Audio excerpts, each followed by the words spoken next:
So today we will be hello everyone, a very good morning and welcome to Baiju's exam prep. Welcome to another session on international relations. So today we will be starting with module number 4. Under this chapter we will be studying India's relations with Myanmar. I hope you remember that last week we had started with the eastern neighbors of India and we had covered India's relations with Bangladesh. Now let's take up another important eastern neighbor, that is Myanmar. So today we will learn many important details about Myanmar. Myanmar happens to be one of the most important neighbors for India,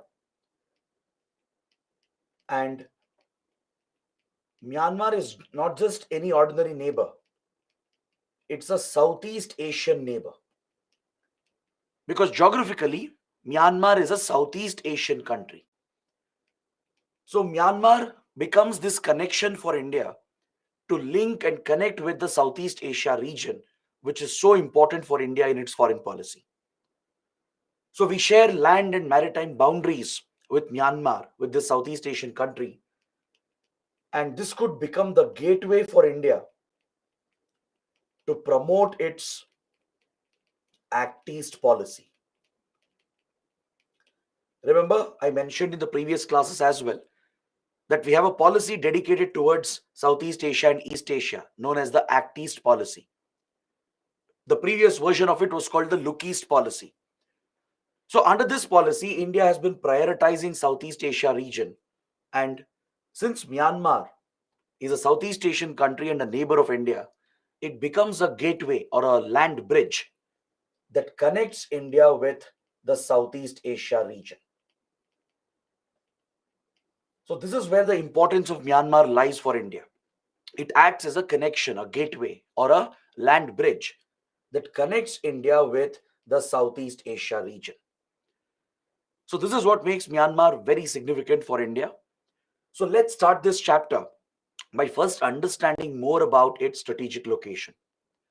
I'll be using a couple of maps to explain some important details to highlight the significance of Myanmar. So I would suggest that you please write down these key points. There will be around 4 or 5 points I'll be discussing. So please make a note of all these points because I do expect a mains question to be asked on these lines. UPSC might ask you to explain why Myanmar is significant for India, or how is Myanmar's location vital for Indian interests in the region. So such a location based question might be asked in mains, and you have to present these arguments, present these 4 to 5 points and explain them in detail to highlight why Myanmar is so important for India. All right, so let's start this discussion by looking at these two maps that I have shared over here. Now the first point that you can add over here is that Myanmar is a Southeast Asian country. This itself is a very important fact for India. As a Southeast Asian neighbor, it acts as a land bridge that connects the northeast region of India. India's northeast is getting connected with Southeast Asia. Is that clear? In the last chapter as well, we studied how India has been trying to develop the northeast region, how we are trying to improve connectivity to the northeast. So Bangladesh provides that opportunity to us to create alternate routes to northeast India and provide better development opportunities to northeast India. Similarly, just like Bangladesh, even Myanmar gives us alternate access to the northeast. Via Myanmar, we can pursue alternate routes. We can pursue alternate routes to connect with northeast India. This reduces our dependency on Siliguri corridor. It improves connections with northeast India, and further, we can connect the northeast markets with the Southeast Asian markets. So kindly make a note of this point. The first important point is that Myanmar is a Southeast Asian neighbor It gives us a direct connection to the whole of Southeast Asia. And by linking Northeast India with Myanmar, we can create alternate routes, improve connectivity, provide better development, and link the markets of Northeast India with Southeast Asian markets.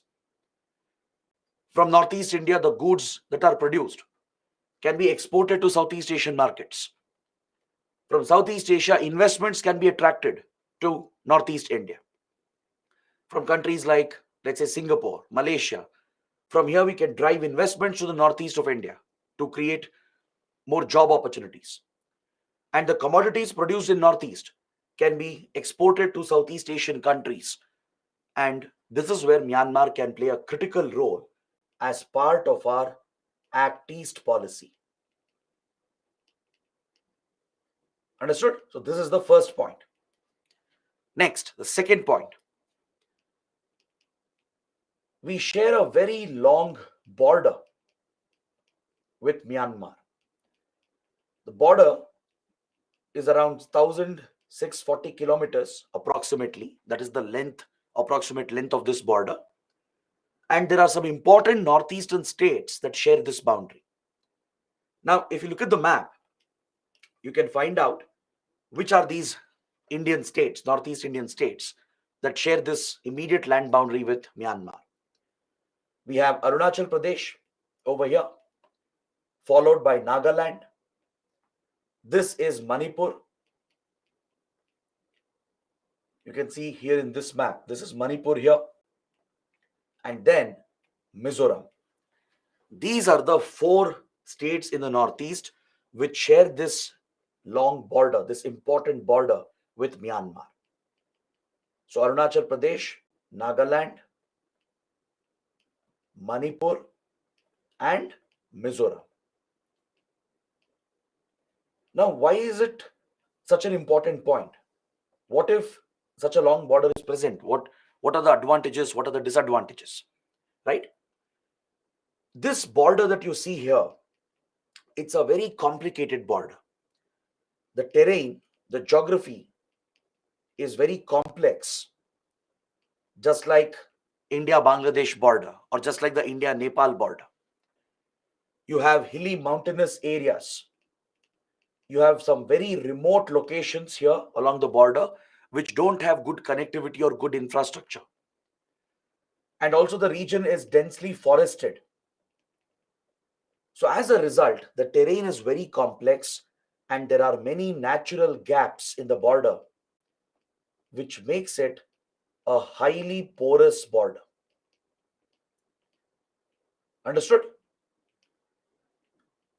So this long boundary that India shares with Myanmar is actually a complicated boundary. The terrain, the geography itself is complex that creates these natural gaps, which makes it difficult to secure the border. So as a result, it's a highly porous border and there are many threats that are present for India. So from a national security point of view, with regard to our border security and even internal security, there are many challenges, many direct threats that emanate from here. For example, organized crime is very, very rampant along this border. All types of organized crime is seen to be prevalent in this region. And the reason why organized crime thrives along the Myanmar border is because this region here, it's part of the Golden Triangle. This is the Golden Triangle region. The Golden Triangle refers to the junction of 3 countries in Southeast Asia. That is Myanmar, Thailand, and Laos. The junction of these 3 countries is referred to as the Golden Triangle. So where Myanmar meets with Laos and Thailand, this is referred to as the Golden Triangle. Because this is a reference to the criminal activities that flourish in this region. All sorts of criminal activities can be found here, including drug trafficking, arms trafficking, human trafficking, wildlife trafficking. So all these criminal activities flourish in this region, and of late it has even become a hub of cyber criminal groups. There are several cyber criminal organizations operating out of Myanmar, the two in the forested areas of Myanmar and Thailand. Is that clear? Plus, there are many criminal cartels involved in drug production. They produce a lot of drugs in this region. These drugs are later smuggled and trafficked across the world, and a lot of these drugs enter India as well via the Myanmar border. So there is an easy availability of weapons. There is wildlife and human trafficking as well. Humans are smuggled across the border, and they're often pushed into prostitution, forced labor, and this represents a major threat. Even hunting and poaching in the forests of Northeast India is very rampant because wildlife products find a big market in this region, in the Golden Triangle, where wildlife commodities are also trafficked and smuggled. Now, these illegal activities, these organized illegal activities, they are directly connected with money laundering, and they share direct connections with terrorism and insurgency. So, this is the real threat faced by India. The presence of such criminal activities destabilizes the border area. These criminal organizations, they operate across the border in India as well. And there are several outfits in Northeast India, especially insurgent outfits, which move across the border and get involved in these criminal activities. As you know, the Northeast region has been very badly affected by insurgency for decades, right from 1950s. Across the Northeast region, we have seen multiple insurgencies, right? Many of these insurgent groups, they find a support base across the border in Myanmar. Is that clear? They get in touch with these criminal organizations and they source drugs, weapons, and all the support that they need, and they even launder money through these channels. So this creates a support network for these insurgent and terrorist organizations that are targeting India. And not just that, Myanmar has become a safe haven for Northeast insurgents. Various Northeast insurgent outfits, they have found a base in Myanmar. They have found it quite easy to move across the border because it's a porous border. They can infiltrate across and they operate safely over here, and they even get some support, not from Myanmar's government, but the local ethnic groups. The local ethnic groups, they share connections with the ethnic groups on the Indian side. There are several ethnic tribal communities in the Northeast region which are closely connected with ethnic tribal groups of Myanmar. Even they have their own insurgent movements going on in Myanmar, and they support each other.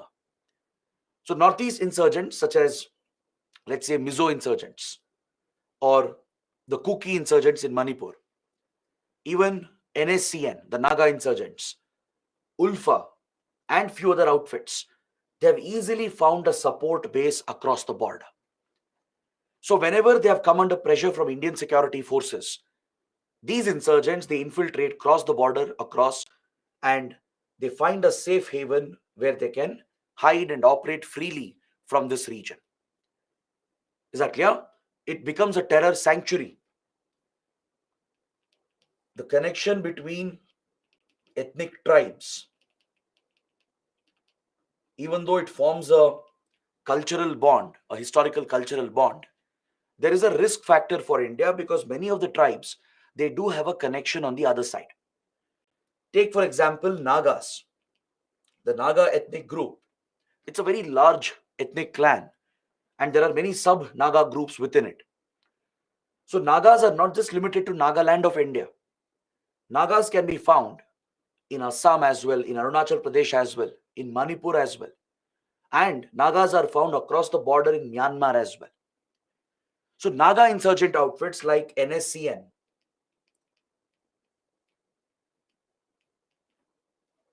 the NSCN, which has been a notorious insurgent outfit, has found a easy support base across the border with the help of the local Nagas present on the other side of the border. In fact, the goal of NSCN has been to liberate these Naga inhabited areas and unite them to form the Naga limb, or the so-called Greater Naga land. This has been the stated goal of NSCN for many years. It wants to break away all the Naga inhabited areas in India, from Arunachal Pradesh to Nagaland to Assam to Manipur, and as well as the Naga inhabited areas in Myanmar, and bring all these areas together to form the so-called Naga limb, or the Greater Naga land. Even other groups such as Kukis, they are connected with the Chin and the Zom community on the other side of the border. Recently, you might have heard about massive ethnic violence in Manipur. Right? In Manipur, there has been ethnic violence that has broken out again between the majority Metis and the minority Kukis. Kukis are designated as a hill tribe in India. They have the scheduled tribe status. The Metis, who have always been in majority and they have been dominant as well, right? Even they are fighting for the ST status, because getting the ST status gives them a lot of privileges. So this has reopened the ethnic divide in Manipur, and very violent clashes have broken out between Methi insurgents and Kuki insurgents. Both sides have been targeting each other, and the whole state has been destabilized again with the revival of these armed outfits. Methi outfits have been very dangerous and deadly in the past. Even Kuki insurgents have been very dangerous for Indian security interests. So these clashes that have broken out in Manipur, it has a connection with Myanmar. The Kuki insurgents, right, they do get the support of the Chins and the Zo community on the other side of the border. Even the Mizos are connected to the Chin community. When Mizo insurgency was raging until 1980s, right, Mizo insurgents like the MNF, the Mizo National Front, they had connections with the Chin community on the other side of the border, and they used to get support from the other side of the border.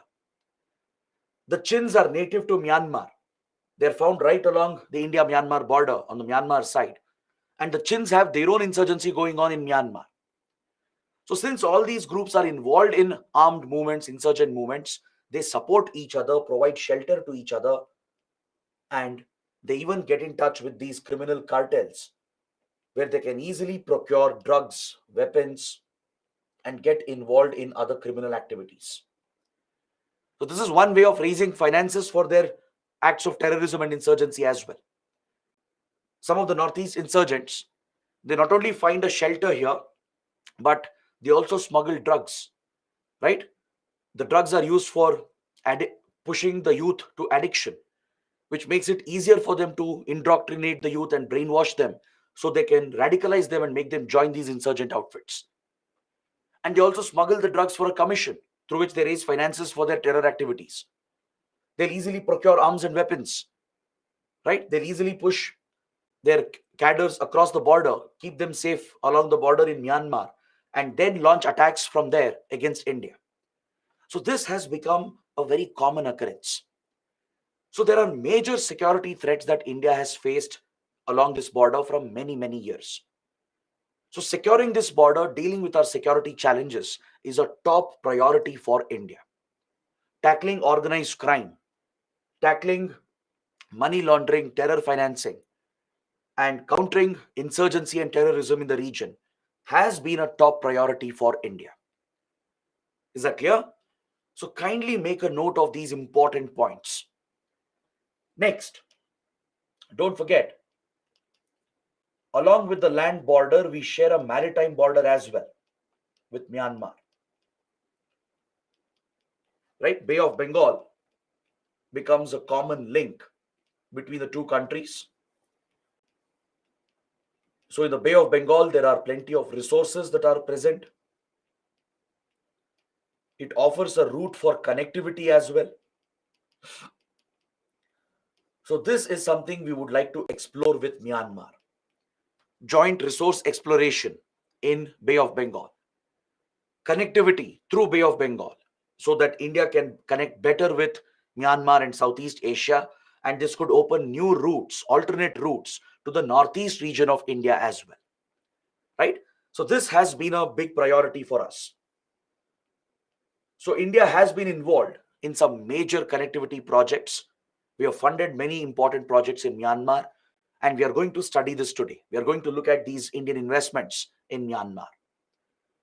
So by and large, these are the various factors that make Myanmar very, very important for India. Its strategic location becomes vital for us because of all these points that I have raised. Is that clear?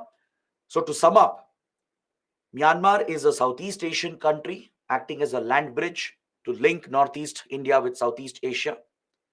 This will help drive development to the Northeast and create alternate routes, which is one of the objectives of Act East policy. We share a long, porous border, which is very vulnerable to security threats.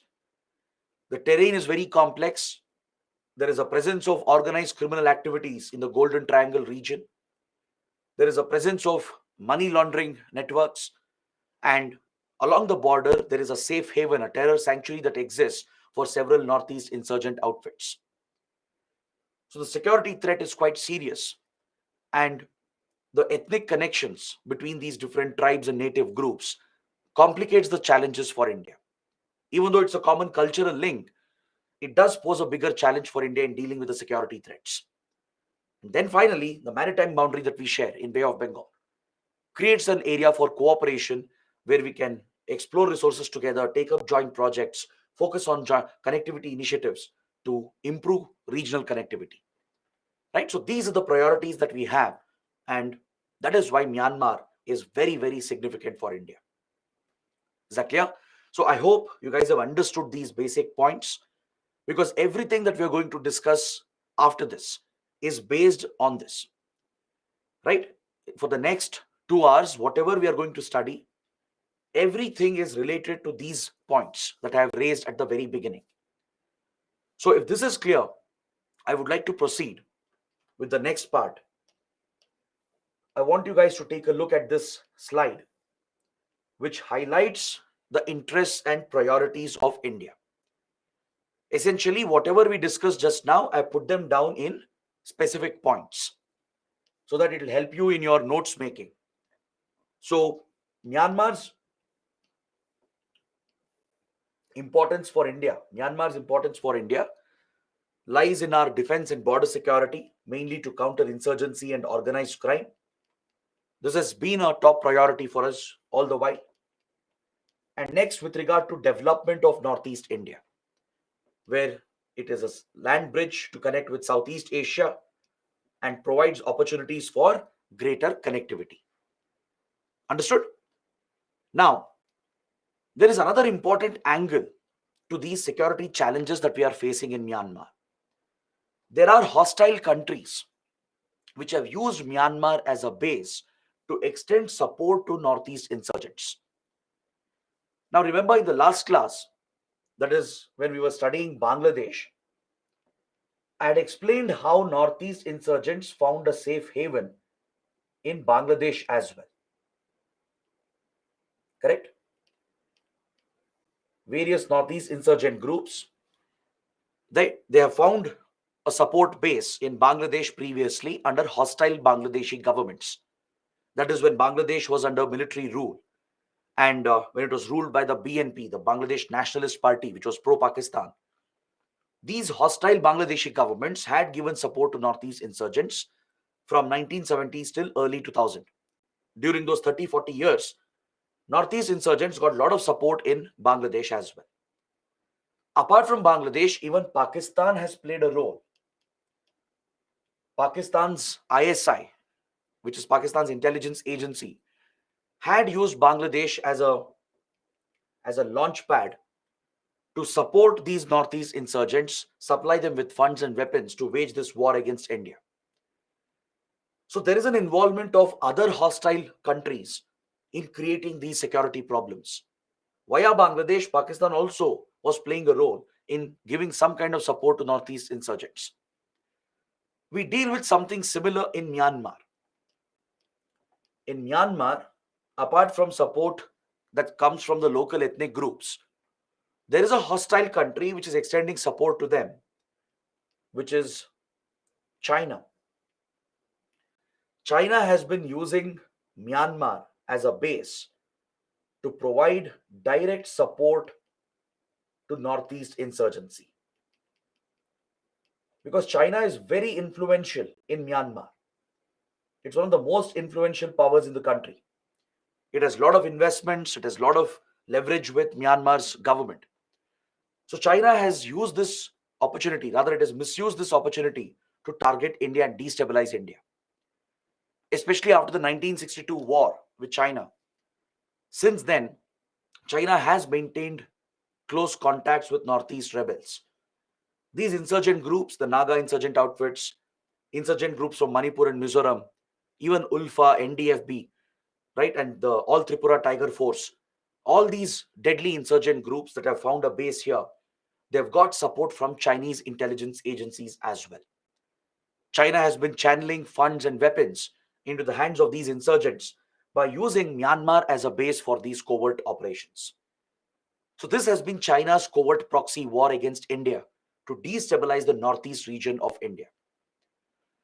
So, historically, we have faced a major security challenge, a direct threat to our sovereignty, right?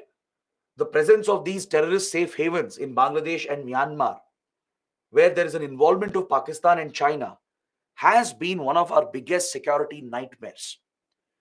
So, this is the reason why our neighbors like Myanmar become very important. At any cost, we have to maintain good relations with these countries, and we need to promote friendly relations with such governments. See, Myanmar government itself has usually not given such direct support to insurgency against India, right? So what India has done is that it has cultivated a very unique policy towards Myanmar. Since Myanmar itself is not directly involved in backing them, right? India realized that we should get the support of the Myanmar government on our side to tackle the security threats.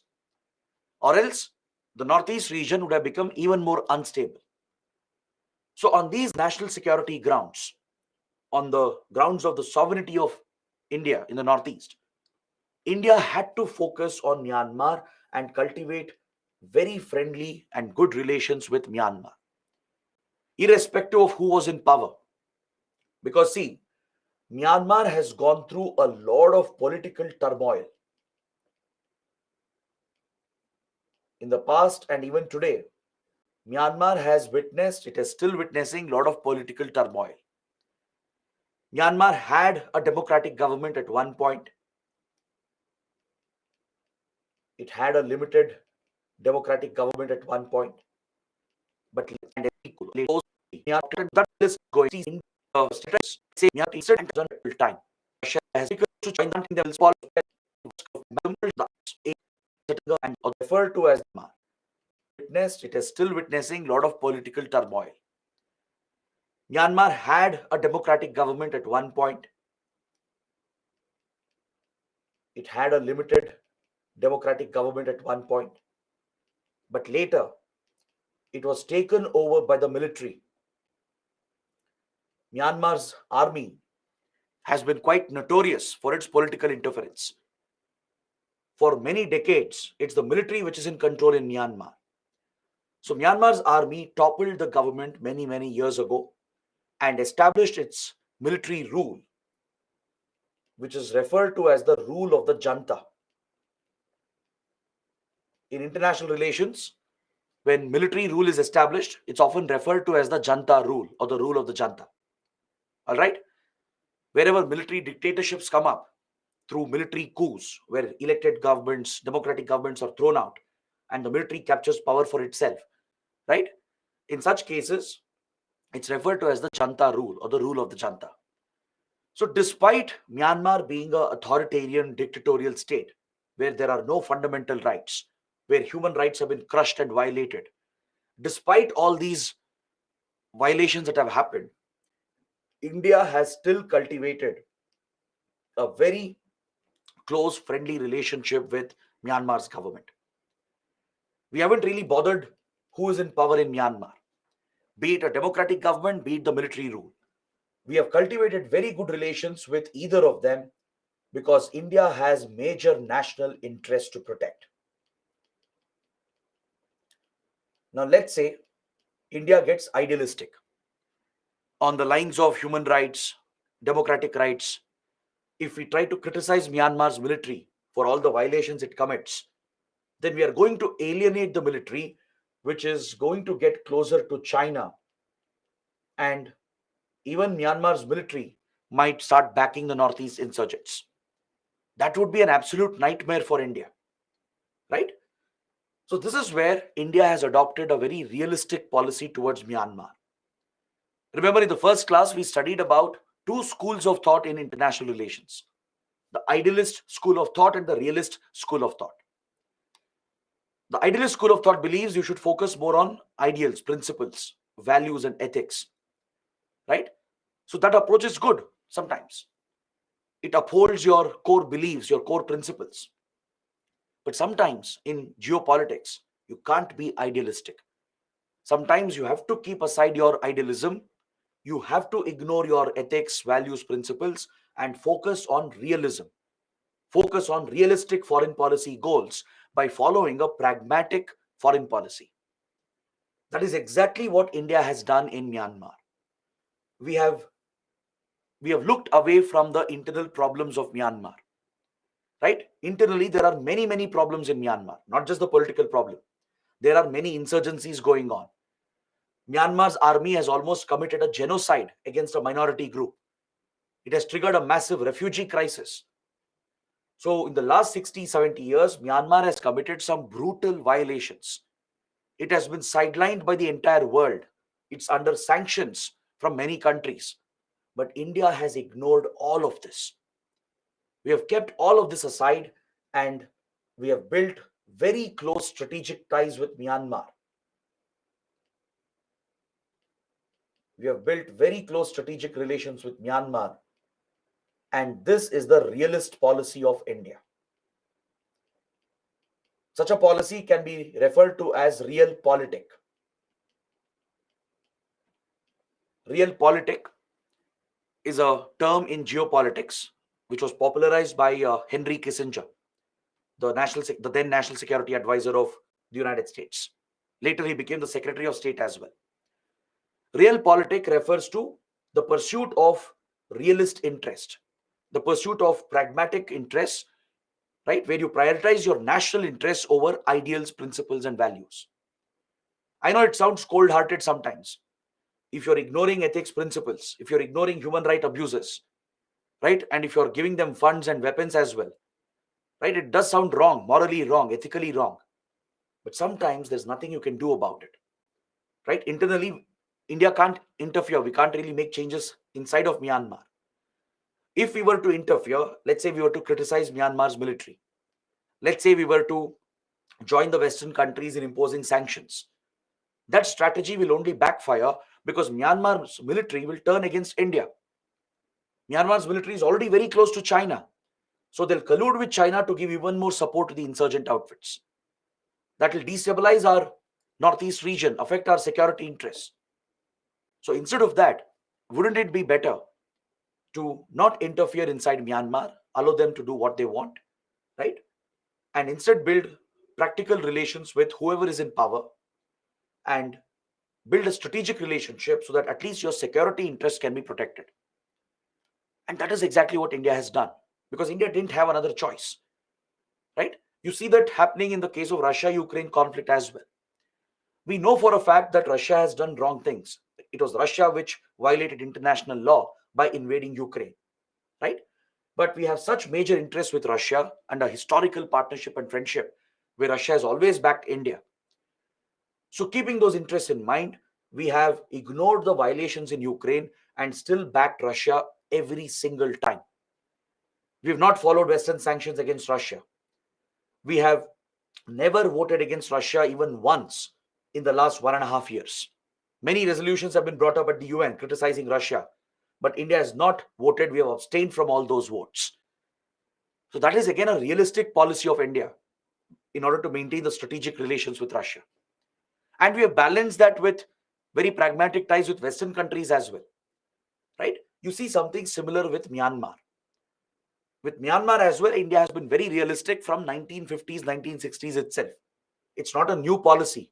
It's not that this happened in the last few years. This has been our consistent approach since the 1960s.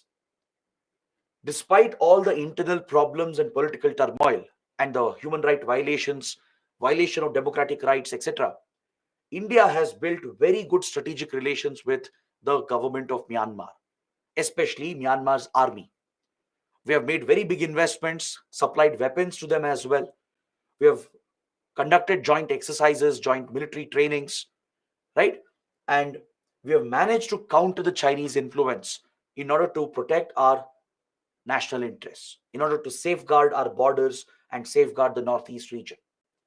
This had been a necessity for India because Northeast insurgency had broken out as early as 1950s.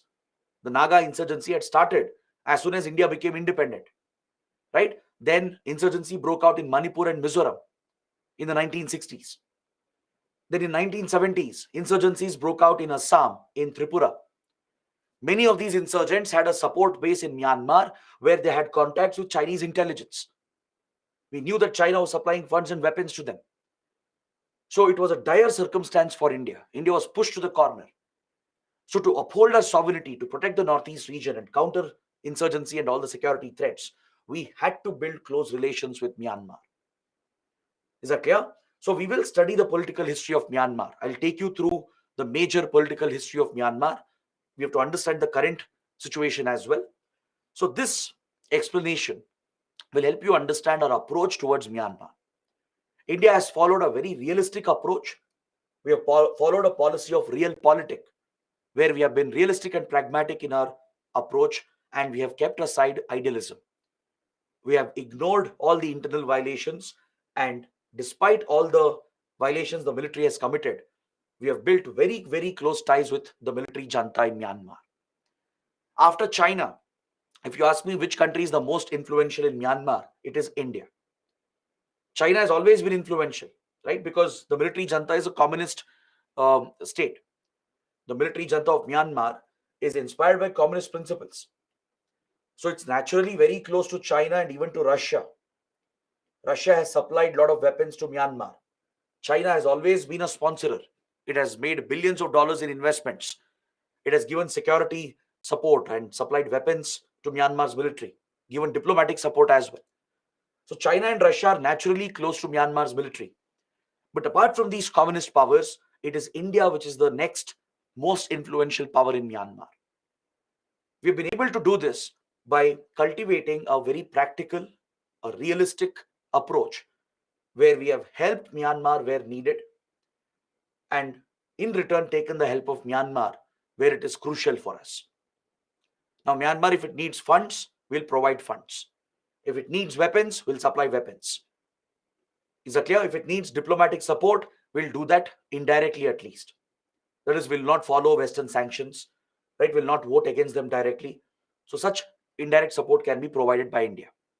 In return, we expect Myanmar to help us protect our borders and security. We expect Myanmar's military to help us in tackling organized crime, in checking infiltration, in countering the insurgent groups, the terrorist groups. This is the transactional equation that we have established, right? So this is the realistic approach, the realpolitik approach of India to safeguard and protect our interests in the region. Understood? Now let's see what other interests we do have in Myanmar, and then I'll take you through the brief political history of Myanmar. Understanding the background also becomes important sometimes because right now Myanmar is going through another phase of crisis.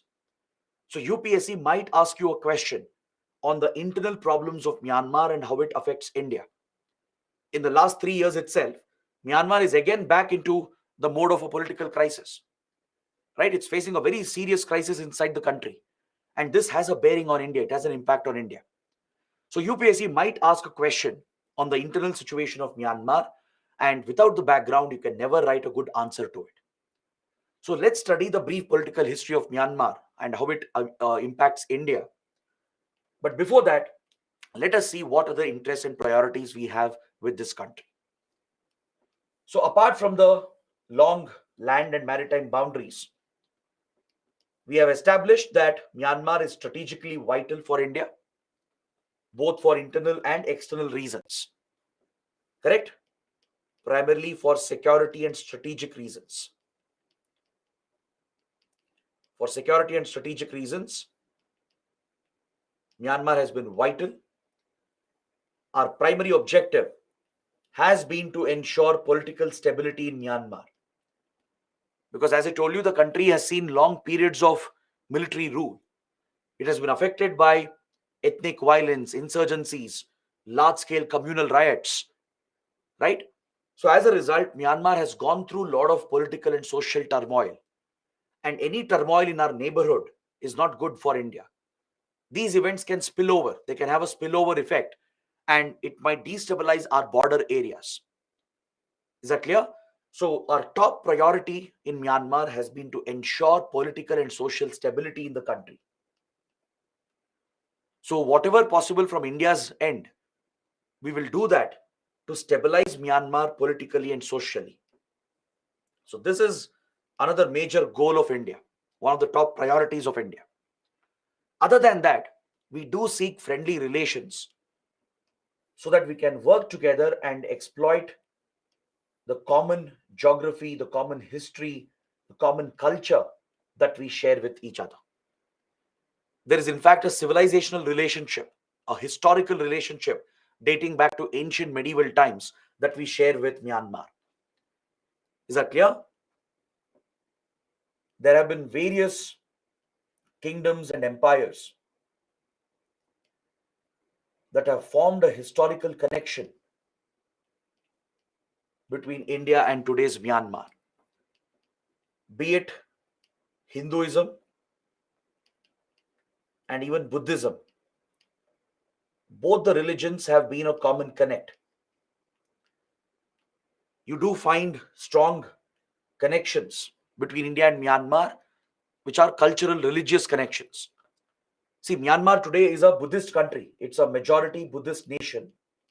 Please remember this point. Myanmar is a majority Buddhist state. And apart from Buddhism being a strong cultural link, right, you find traces of Hindu connection as well, traces of Hindu linkages as a result of various kingdoms and empires since ancient medieval times. You even have a strong Tamil community, a very strong Tamil community, which has formed a direct bond between Myanmar and India. Now, some of you might be surprised. How come Tamilians are found here, so far away from southern India, right? And that's an interesting part of history. Since many decades and a couple of centuries, Tamil traders, Tamil businessmen, right? They largely moved out from southern India, usually through the Bay of Bengal route, and they established trading linkages with Southeast Asia from Singapore to Malaysia to Thailand to all the way till Myanmar. Even during the British rule, the Tamil traders were encouraged, they would settle down in Myanmar as well, right, along the today's border of India, Myanmar. And many of them have remained over there for generations together.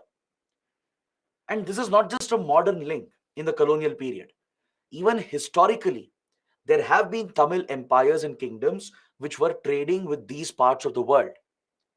For example, the Cholas, the Pallavas, right? These were maritime powers. They had major naval forces through which they dominated Southeast Asia historically. From Indonesia to Cambodia, right? This whole part of Southeast Asia have been dominated by these Indian empires and kingdoms. We had a trading relationship with the Song dynasty in China, the Cholas.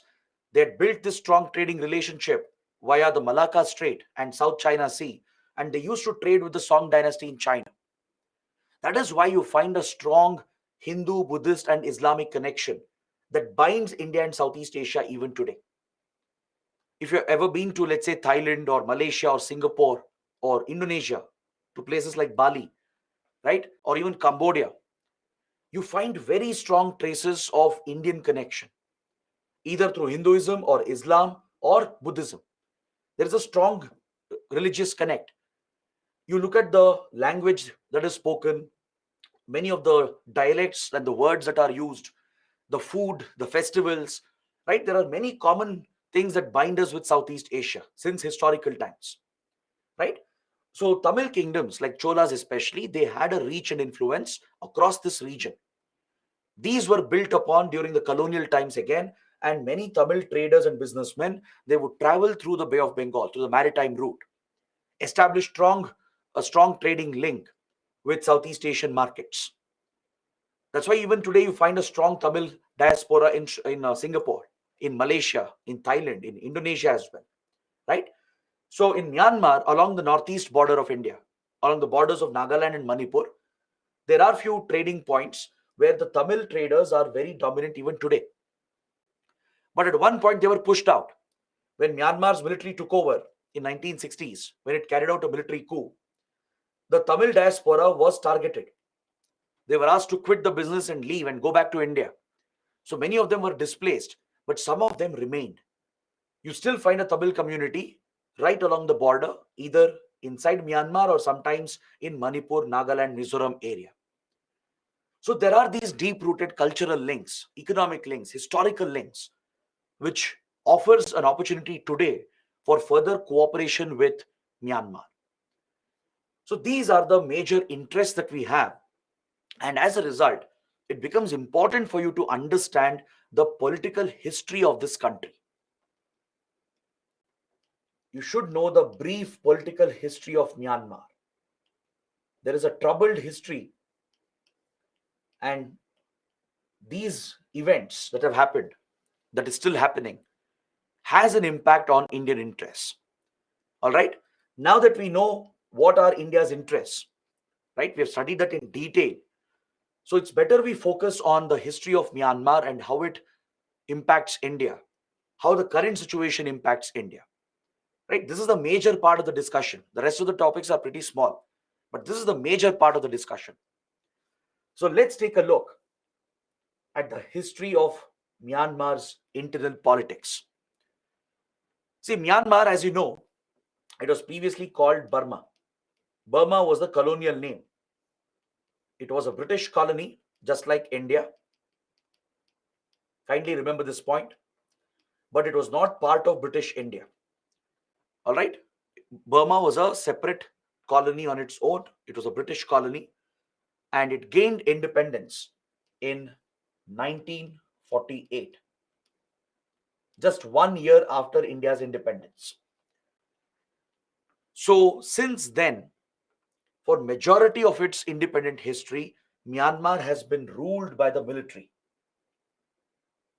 Please look at this fact. For almost 60 years, out of its 70 odd years of independence, Myanmar has been ruled by the military junta. Myanmar's army has been in power. So you can imagine what happens when you have such a prolonged period of military dictatorship. Because in a military dictatorship, there are no fundamental rights, no democratic rights. Human rights are often violated and crushed. And 60 years of military rule can devastate any country. That's exactly what has happened in Myanmar. It's a great tragedy, a political and human tragedy that has happened in Myanmar. So Burma, as it was known under the British, would become independent in 1948. And in this independence movement, a leader known as Aung San,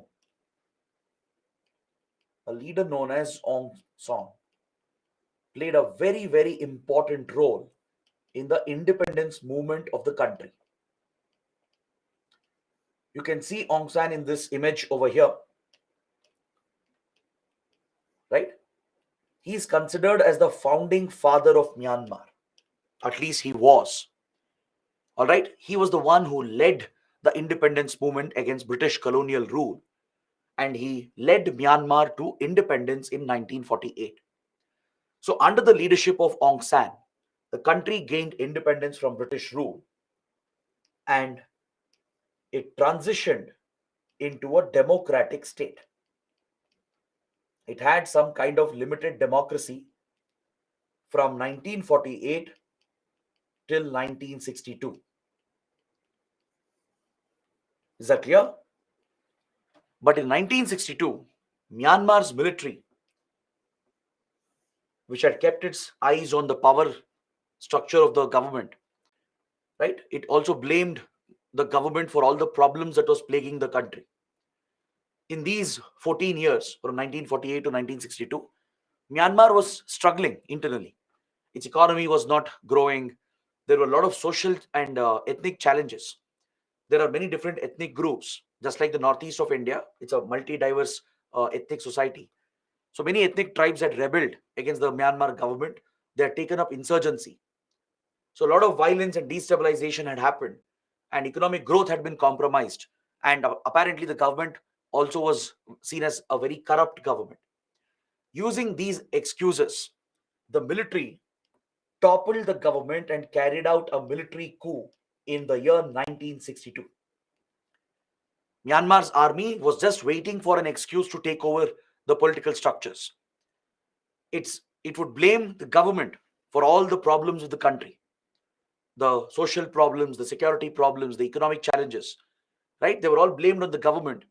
It was alleged that the government was a corrupt government, and the military took over by throwing this government out. It was a military coup. I hope everyone understands what is a military coup.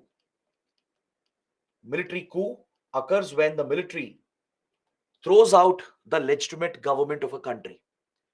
When the legitimate recognized government of the country, which is usually elected government, if such a government is thrown out, right, the recognized government, if all countries, including UN, if they have recognized a government of a particular country, right, it might be democratic or it may not be democratic. If the legitimate government is thrown out by the military and the military takes over and captures power, that is called a military coup. All right. And the rule of the military is referred to as the Janta rule, the rule of the Janta.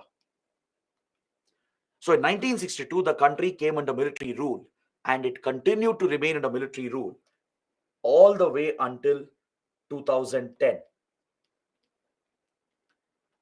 From 1962 to 2010, Myanmar was ruled by the military, entirely by the military. During this period of 50 years, almost 50 years, large-scale human rights violations happened in the country. Many minority groups were targeted. Democratic protesters were targeted. So there has been large-scale violations throughout this period by the military. But still, India would look away from these violations as Myanmar was crucial for India. Right? We would never criticize the military for all the internal violations it was carrying out. We knew what the military was doing. We knew it was wrong. But we also realized there's nothing we can do about it. If India tries to criticize Myanmar's military, and if we were to join other countries in targeting Myanmar, then the military would turn against India and align with China. That would be a nightmare for us, because that would completely destabilize the Northeast region, as insurgency and terrorism was raging in the 60s, 70s, and 80s. So in order to counter this threat, India adopted the realistic policy, followed a realpolitik approach, and built very close ties with Myanmar's military. Right? We ignored all the violations that were happening, never criticized Myanmar's military for all the problems, and instead, we built very strategic and close relations with the military rule. We gave them funds, weapons. We built the strategic partnership so that the army could help us in countering the security threats. In 1980s, there was one attempt by pro-democracy protesters. In 1988, a massive pro-democracy movement broke out in the country, which was led by Aung San Suu Kyi, the daughter of Aung San. Is that clear? The daughter of Aung San Suu Kyi, she's a very popular political leader, right? She gave leadership to this pro-democracy movement that broke out in the country in the 1980s, in 1988. But this movement, as you can expect, was crushed with brutal force by the military. The military wouldn't hesitate to kill civilian protesters, pro-democracy protesters. Unarmed civilians were killed and slaughtered by the military in large numbers, and this pro-democracy movement was crushed within few months. But again, India didn't say anything. We didn't criticize the military even once, despite the massive violations that the military had carried out. Following this, Aung San Suu Kyi, the leader of the movement, was placed under house arrest. The pro-democracy leader, the daughter of Aung San, was placed under house arrest, and she would remain under house arrest for years together. She is one of the rare political leaders in modern times who has spent most of her life in jail. Right? She has been placed under house arrest for many, many years. And even though her party managed to win the elections in 1990, they were denied the right to take over the government. Aung San Suu Kyi, she heads a democratic party called NLD, the National League for Democracy. In 1990, following the pro-democracy movement, elections were introduced because Myanmar's military was under global pressure, especially Western countries. The Western countries, led by the US and also by European countries, they were putting a lot of pressure on Myanmar, criticizing the violations. They were threatening Myanmar with sanctions. They were targeting Myanmar for committing these violations against civilian protesters and pro-democracy protesters. So because of the pressure, elections were introduced, and Aung San Suu Kyi's NLD clearly won the election. But despite that, the military refused to give up its control over power. It nullified the election results, placed Aung San Suu Kyi under prolonged house arrest, and erased any signs of democracy in the country. So following this, the Western countries imposed crippling economic sanctions against Myanmar. They brought out very strict economic sanctions to punish the military, to squeeze the military junta out of its funds for all the violations it had committed, the human rights violations and democratic violations it had committed. So Western countries were expecting India as well to join their group in criticizing Myanmar and in following the sanctions against Myanmar. But India refused. India refused to align with Western countries. The Western countries were shocked. They were surprised. How could a democratic country like India witness and tolerate these violations of human rights and democratic rights in a neighboring country? That was their question, right? India was simply following a realistic policy, which is the approach of any country. See, Western countries, they preach about democracy, they preach about human rights. But trust me, their genuine interest does not lie in democracy and human rights. For these countries, human rights and democracy is a selective approach. They have no issues when they work with authoritarian dictatorial governments like Saudi Arabia. They were very good friends with Gaddafi, right, who was the dictator of Libya. At one point, they used to work with dictators across Africa and West Asia. Even today, US and European countries, they have no issues at all in working with dictatorial authoritarian governments if it serves their interests.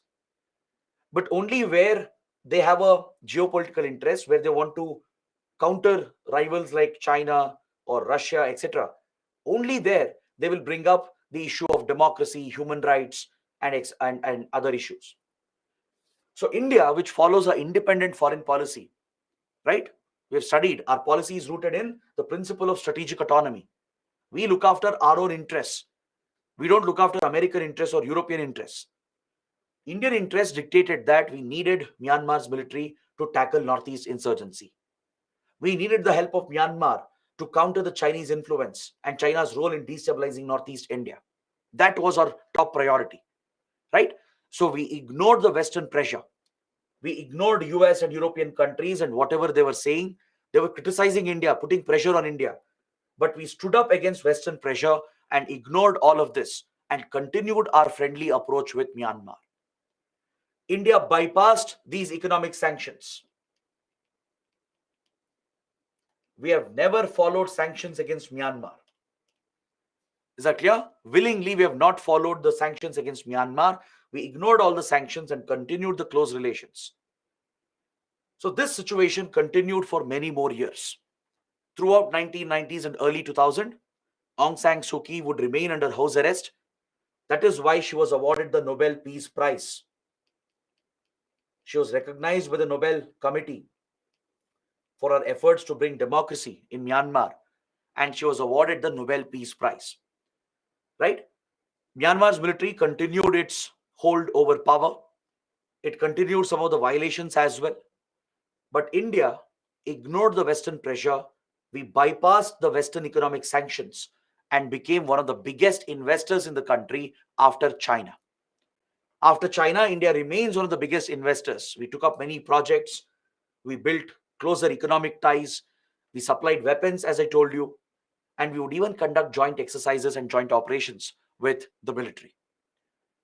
So that is the unique approach and the special relationship that India has cultivated. But then in 2007, some of the radical Buddhists, they triggered a revolution leading to unrest in the country again. In Myanmar, the radical Buddhists are extremely influential because of their internal political issues with the military, right? There was a revolution that broke out, a violent protest movement that was led by the radical Buddhists that led to the weakening of the political structure in Myanmar. So following these internal challenges, Myanmar tried to open up. It tried to open up. It also wanted to please the Western countries to lift the sanctions because the sanctions were crippling the country. Externally, the Western pressure was acting on Myanmar. See, Myanmar is blessed with resources. All right, most of its resources are untouched, except for few countries like China. None of the others have exploited Myanmar's resources. So Myanmar's military wanted to exploit the resources, but it was not possible due to the crippling economic sanctions of Western countries. Its economy had been squeezed, and China's support alone was not enough. So Myanmar's military wanted to please the Western countries so they would lift the sanctions, thus opening up Myanmar's economy to the world. At the same time, they wanted to counter and deal with the internal problems. So in 2010, they showed some interest to cause changes, political changes and constitutional changes. They tried to show that the military was ready for political constitutional changes, and they released Aung San Suu Kyi from house arrest. This was a very big development. After nearly 2 decades of house arrest and crushing of pro-democracy movement, for the first time, Myanmar's military was opening up, right? To please the Western countries to lift the sanctions and also to stabilize its control over power, right? It opened up for some political constitutional changes, and Aung San Suu Kyi was released from house arrest. Following this,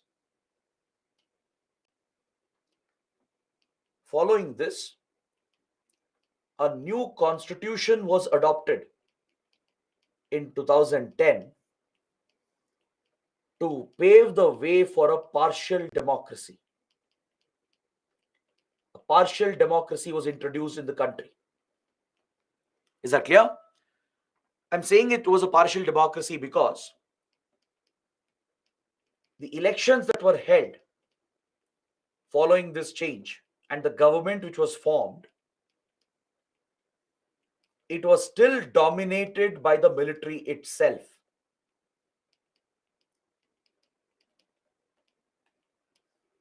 The constitutional changes were such that in the new parliament, majority of the seats were reserved for military members. Is that clear? Even though Myanmar said it was transitioning to a constitutional democracy, the reality was that it was a nominal civilian government.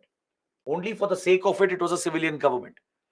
Very few seats in the parliament were allowed for elections, were opened for elections, where civilians could contest, right? But majority of the seats were reserved for the military itself. Military officials would be nominated. The parliament was dominated by the military. The government was still dominated by the military. So only partial elections and democracy was introduced. So obviously, Western countries did not recognize the change.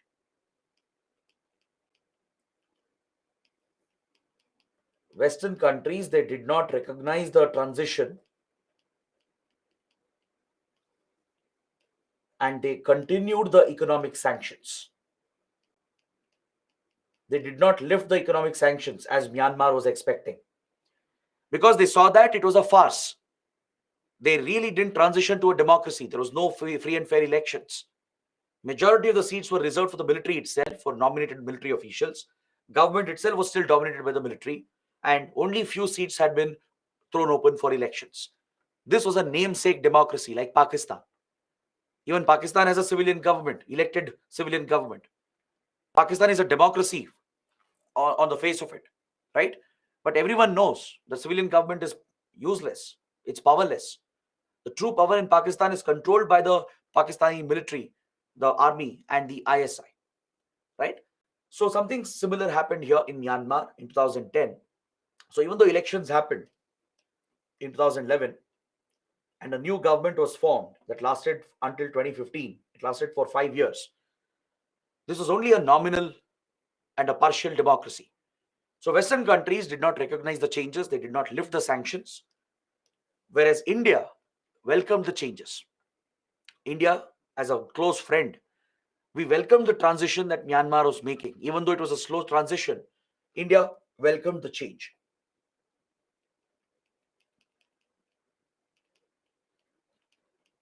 India appreciated Myanmar's military. We supported the transition and welcomed the partial transition as well. But finally, the economic pressure started acting. The military had to make changes, or else Western countries would not budge. So in 2015, Myanmar transitioned into a full democracy.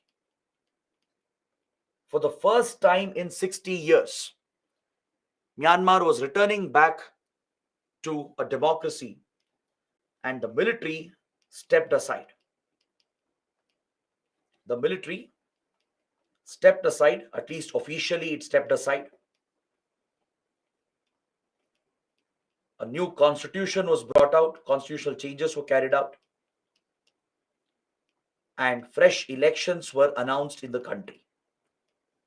Free and fair elections were held in 2015, and the political parties were given an opportunity to contest the elections freely. So by now, Aung San Suu Kyi was out of house arrest. In 2010 itself, she had been released, right? So her party, the NLD, the National League for Democracy, clearly won the elections and formed a democratic government for the next 5 years. From 2015 to 2020, Myanmar finally had an elected government in place, a democratic government in place led by the NLD. But however, the reality was that the military would still control the power structures from behind the scenes. Even though elections were allowed to happen on the front and democracy was installed on the face of it, in reality, from behind, the military was still in control, right? But still, it was a big transition for Myanmar. After 60 years, elections were held, an elected government was in place. So as a result, these changes were finally recognized by the West. Western countries recognized the changes and they lifted the sanctions against Myanmar. These sanctions which had been imposed, they were finally lifted and removed. And Western countries started re-establishing ties with Myanmar. So US, European Union, major European powers like UK, Germany, then even other developed countries like Japan, Australia, Canada, right? They all reached out to Myanmar and they started establishing their diplomatic relations because all of them were interested in playing a big role in Myanmar. Their main focus was the resources of Myanmar, which until then was accessible only to China, India, and maybe Russia. These have been the traditional powers in Myanmar. They have had access to resources of Myanmar, but not the Western countries. So all the Western powers, from US to Australia, Japan, Canada, and European powers, they were all rushing to Myanmar to re-establish the relations. They were focusing on accessing Myanmar's resources. And also, Myanmar is a key Indo-Pacific power. It's located in the Indo-Pacific. It opens to the Bay of Bengal, right? Which is a key component of the Indo-Pacific. So the Western approach was driven by their motive to counter China in the Indo-Pacific. Right? Western countries were eager to counter Chinese influence, which was rising, which was threatening Western interests across the Indo-Pacific. Right? So these interests, these economic and geopolitical interests, is what led the Western countries to finally recognize the transition, the democratic transition that happened in 2015. Elected government was finally in place, even though military was still pulling the strings. But since the transition had happened, at least the elected government was put in place. Western countries finally lifted the economic sanctions and re-established the relations with Myanmar. Now, this in a way was good news for India because transition to democracy is always welcome for India, right? That is one common policy that we always have in our foreign policy. We always encourage countries to transition to democracy if they are authoritarian and dictatorial, right? We were forced to deal with Myanmar with the military because out of circumstances, due to national security concerns and China's hostile role, we were forced to deal with the military rule despite all the violations. So this was always a moral dilemma for India, and we constantly had to justify this to Western countries. India was getting caught in between. Western countries would criticize India. European countries and US, for many years, they have blamed India, criticized India for supporting Myanmar, despite being a democracy ourselves. Finally, when the changes happened, when sanctions were lifted and Western countries themselves established the ties, this pressure on India was lifted. So India was extremely happy, we more than happily welcomed these changes because this would make it easier for India, to pave the path for India to more proactively engage with Myanmar. Because in the past, we had pursued many projects. We had pursued many critical projects, strategic connectivity projects, but they were all delayed. Especially the funding would be delayed due to the impact of the sanctions. The Western sanctions would create challenges for Indian investors and companies to invest in these key strategic connectivity projects. So now India was free from that pressure. We no longer had to bother about any Western pressure or sanctions because sanctions were lifted in 2015 as the country transitioned into a democracy, and Western countries themselves came forward to establish ties with Myanmar. So this was a big positive change. All right. But however, Aung San Suu Kyi could not become the leader of the government. She couldn't become the president. Why? Because in the constitution, Myanmar's military deliberately carried out a change before they gave up power. They introduced a clause that the president should be just a Myanmar national and should not be married to a foreign national. This clause was deliberately added to target Aung San Suu Kyi because she is married to a British national. Her husband is a British citizen. So to target Aung San Suu Kyi and prevent her from becoming the leader, a deliberate provision was added in the constitution through an amendment, right? This was done before the military gave up power, before the elections. So the idea was to keep out Aung San Suu Kyi because they knew NLD will win. NLD is a very popular party. It was widely expected NLD is going to win the election. So to keep Aung San Suu Kyi out of power, they added this clause that The head of state should not be married to a foreign national. So as a result, Aung San Suu Kyi could not head the government. She could not become the president of the country. However, she took up a nominal role. She became the state councillor, which is a nominal role, something like the president of India, right? But she did have a lot of influence on the NLD because she was the one who built and raised the party, and she remained influential within the party as well. Is that clear? So this status continued until 2020. Until 2020, the situation continued. During this period, there was a fresh wave of crisis, even under a democratic government, right? Even when Aung San Suu Kyi was in a powerful position, right? The country witnessed a massive crisis where a minority group called the Rohingya Muslims, were targeted by the army and the radical Buddhists. The radical Buddhists, who have held communal hatred against the Rohingya Muslims from decades, who have oppressed and discriminated the Rohingya Muslims for many decades, they were targeted with the support of the Myanmar army, unleashing a genocide in the region. It triggered a massive refugee crisis. Several Rohingyas were slaughtered. Lakhs of them, they fled the region and sought refuge in neighboring countries. When this crisis was happening, the government, the elected government, didn't do anything. So as a result, the elected government faced a lot of criticism. Aung San Suu Kyi faced a lot of criticism. There was even a call to withdraw her Nobel Peace Prize. But you need to understand why Aung San Suu Kyi couldn't do anything, why the government couldn't do anything. See, democracy had finally come back after a long struggle, right? The military still had a lot of control. If the government does anything wrong, even one step to instigate the military will not hesitate to throw out the democratic government, right? So due to these concerns, NLD, the elected government, and Aung San Suu Kyi, they remained silent.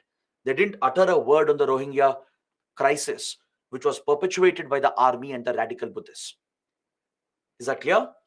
So we will discuss Rohingya crisis separately. I'll come to it at the end. But now let's come to the current situation. Let's see what is the current political status in Myanmar. So in 2020, the term of this government came to an end. Fresh elections were called. Fresh elections were to be held. The 5-year term had ended. So as expected, NLD again won the elections and was about to come back to power. The election results were clearly going in favor of National League for Democracy. The opposition party, the Union Solidarity and Development Party, which is a proxy of the military, because it mainly consists of former military members, right? This party had lost. People wouldn't vote for this because people of Myanmar have been frustrated with military rule and dictatorship.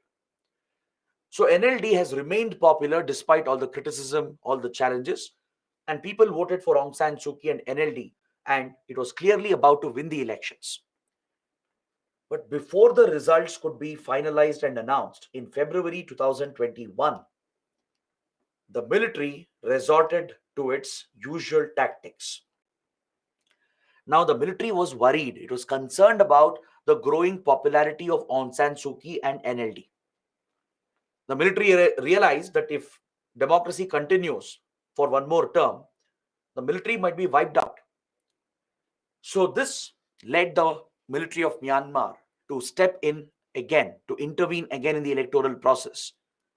They raised unsubstantiated allegations of electoral fraud. Without any evidence, they alleged that elections had been rigged, they had been manipulated to favor Aung San Suu Kyi and her party, the NLD. These were lies, utter lies, because the elections were monitored and certified by many election agencies from around the world, including our own election commission. When elections happen in a democratic country, foreign election agencies are invited to monitor and certify that it's a free and fair election.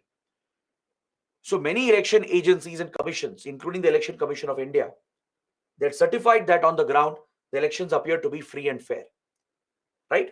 The NLD had clearly won a mandate. Aung San Suu Kyi had again got the popular support. But the military raised these unnecessary allegations without evidence, saying that elections were rigged, it was manipulated. They said it was a fraud committed by the NLD. By using this fake excuse, they overthrew the government again, and the military declared a national emergency. It overturned the election results. It did not allow NLD to form the government. The election results were nullified, and the top leaders were all arrested again. Several cases were filed, many petty cases as well. Like, for example, Aung San Suu Kyi was accused of breaching COVID-19 protocols. For that, she was arrested. She was arrested again for having walkie-talkie handsets, radio sets, right? On such flimsy grounds and charges, she has been arrested. Multiple cases have been filed, including corruption, and many other cases have been filed, leading to her prolonged house arrest again. In the last 3 years, we haven't even seen Aung San Suu Kyi. She has been placed under house arrest, delivered punishments after punishments, and the government was thrown out and military captured power again in 2021. So it's almost been 2.5 years since this happened, and the military rule continues even today. The Janta rule continues to this day. All right. So what happened was that as soon as the national emergency was declared and the military captured power again, it was immediately resisted by the people and the political parties. Several ethnic groups that oppose the military, opposition political parties, pro-democratic parties, and the civilians, they all united to launch massive pro-democracy protests against the military rule. Because the people of Myanmar are frustrated with military dictatorship. The country is lagging behind. They don't have basic development in the country. There is large-scale violence and destabilization, whereas the military leaders remain rich and powerful. So all the opposition leaders and various political and democratic parties, along with ethnic groups and insurgent groups, they all united with the civilians. They led mass protests to fight for democracy, to restore democracy in the country. But as you can expect, the military has crushed the rebellion. It has used massive force, and it has already killed hundreds and hundreds of civilian protesters. At least 1,000 to 2,500 civilians have been slaughtered. That's the minimum number, right? These many innocent civilians have been killed in the last 2.5 years. It has carried out a mass crackdown. It has opened fire against civilian protesters without any hesitation. It has even used heavy weaponry like airstrikes, battle tanks, and artillery guns to target the pro-democracy movement.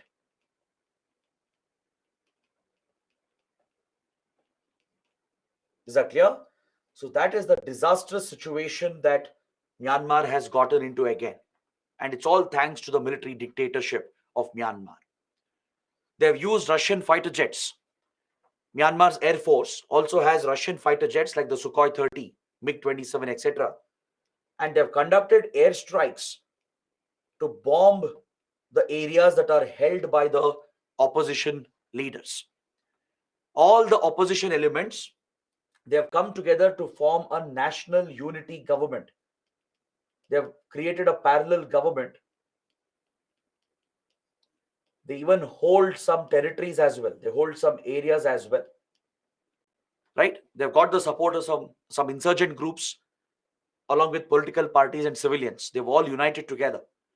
So they have formed this parallel national unity government, and they hold some territory as well today. So to target them, Myanmar's military has carried out mass crackdowns, opening deliberate fire on civilians. It has used heavy weapons, even conducting airstrikes. Hundreds of people have been killed in single airstrikes. Battle tanks and heavy artillery is being fired upon. Is that clear? So that is the grave situation that has developed in the country. In fact, one of these airstrikes landed on the Indian side. One of the missiles fired by a fighter jet, right? It crossed the border and landed on the Indian side. It landed on the Indian side, leading to a diplomatic issue between India and Myanmar. Fortunately, no one was hurt or injured, but you can understand the spillover effect that such conflicts can have. Is that clear? So, this instability in the region has definitely had an impact on India. So, as this crisis unfolded in 2021, it triggered a major refugee crisis. Political refugees who feared that they will be targeted by the military, they all fled the country and they moved across the border into India to seek shelter in Manipur and Mizoram. Because this is where they have connections, they have familial support and cultural connections, as Kukis are connected with the Chin and the Zom community. Mizos are connected with the Chin community. So these native groups, along with few political leaders and former government and police officials, they fear being targeted by the military. So they have all moved out of Myanmar and come to India as refugees and sought asylum in India. So many of them are sheltered in Manipur and Mizoram. We don't have accurate numbers on this, but at least a few thousand refugees have come and have been settled in Manipur and Mizoram. The state governments welcomed them because they have a connection with these communities. The tribal groups, they have a connection with these communities and they have been welcomed and settled. But as you know, the Kuki Zone community has been involved in violent clashes with Meitei insurgents. The refugee crisis has a role to play in the current crisis of Manipur. The ethnic violence that you are witnessing from the last 3-4 months, right? It's connected to what has happened in Myanmar.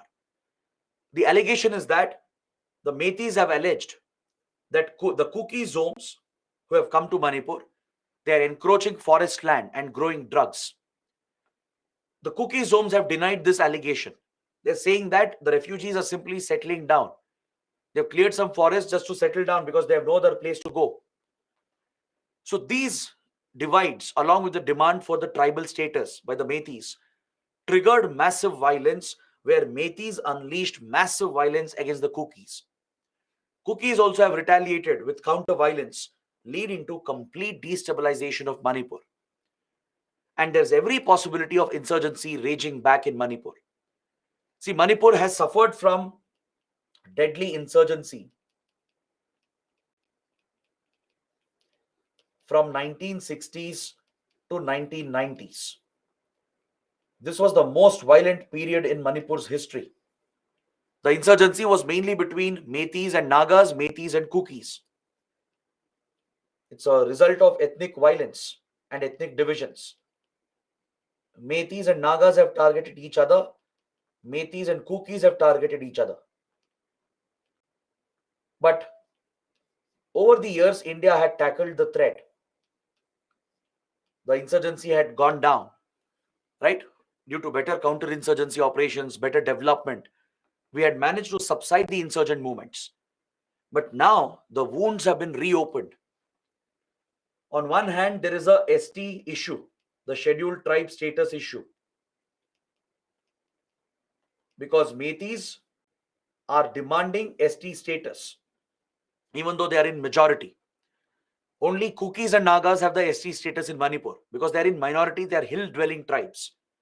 Nagas are found in the hill areas. Kukis are found in the hill areas of Manipur, whereas Meiteis are in the valley, in the Imphal Valley. So Meiteis have been fighting for ST status, and recently there was a court order asking the government to work on this proposal to provide ST status to Meiteis. So this triggered protests by the Kukis, who believe that Meiteis should not get ST status as that could affect the rights of the Kukis. It will allow Metis to purchase tribal land in the hill areas that will threaten tribal rights.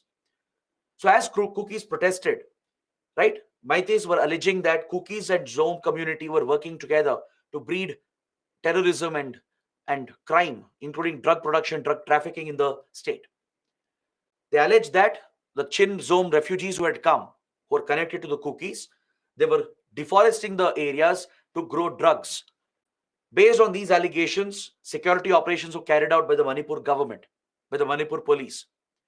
So all these events triggered tensions and led to the breakout of violent clashes between the two sides, which has completely destabilized Manipur. So the refugee crisis in Myanmar has had a direct bearing on India. Now we are staring at a possibility where insurgency in Manipur might come back. We might see a complete revival of insurgency because the armed groups of Kuki and Methi community are again becoming notorious and dangerous. It's like we are looking back at the 70s and 80s when Manipur was very, very destabilized, right? So these armed groups, which have again come up, which have grown in strength, and now that the hatred and the divisions have gone up, that could become a root cause for a complete revival of insurgency in Manipur. And if it were to happen, there will be a direct link, a direct connection with what happened in Myanmar. Right? The political crisis, the refugee inflow is connected to the problems, the ethnic problems in Manipur. Is that clear? So this is what you should understand about the entire political history of Myanmar. So with this, we complete a majority of this topic. So now I think we can take a short break. We'll come back in 15 minutes and then we will wrap up this chapter. We're going to discuss the major initiatives that India has towards Myanmar. I'll be taking you through some important connectivity projects which are very important for your prelims and mains. Right? All these connectivity projects will be very important. We'll understand China's role and China's influence and how India is trying to deal with the Chinese influence. We'll deal with defense border security issues and finally end the discussion by talking about the Rohingya crisis and the cultural relations. So these are the few remaining topics. Let's pick it up after the break. So take a 15 minutes break. It's 7:35. Let's come back at 7:50 a.m. All right. So see you in 15 minutes.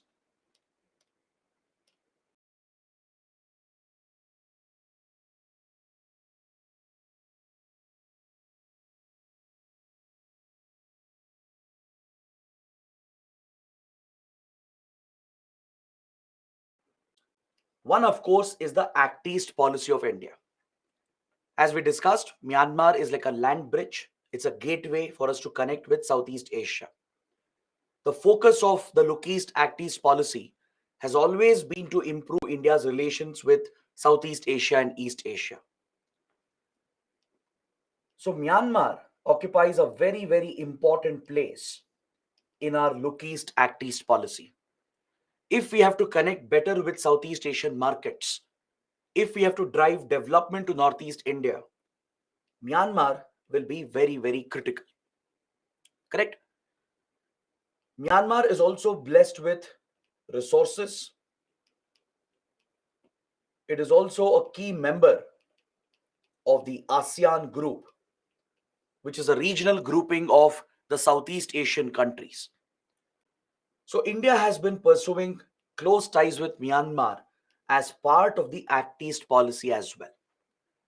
In fact, when the Look East policy was upgraded to the Act East policy in 2014, India made this announcement when Prime Minister Modi was in Myanmar participating in the ASEAN summit. Now, this was a symbolic gesture by India. When Prime Minister Modi made the announcement that we are upgrading Look East policy to Act East policy, we chose to announce this when the PM was on Myanmar soil. Right? Myanmar was hosting that year's ASEAN and East Asia summit, and the India ASEAN summit was also taking place. So PM Modi, who was participating at the summit, announced the upgradation of Look East to Act East. Now, this signifies that we give lot of priority to Myanmar under the Act East policy, because we are looking at Myanmar as a bridge, as a connection to Southeast Asia. That was a symbolic message being sent out by India when we made the announcement in Myanmar itself. Right? In diplomacy, symbolism holds a lot of value. The symbolic gestures you make, right? The symbolic messages you send out hold a lot of value in diplomacy. Countries look for those signs. So when India announced the upgradation of Look East to Act East, it was when Prime Minister Modi was in Myanmar participating in the ASEAN summit. So the message was very simple, that Myanmar is vital for India. It's crucial for India to link with Southeast Asia, to get closer to ASEAN countries, to connect with Southeast Asia. Myanmar is the link for India. That was the message that India was sending out. Other than that, the neighborhood first policy, which we had studied previously, also will apply for Myanmar. As a neighboring country, Myanmar would also benefit from India's neighborhood first policy.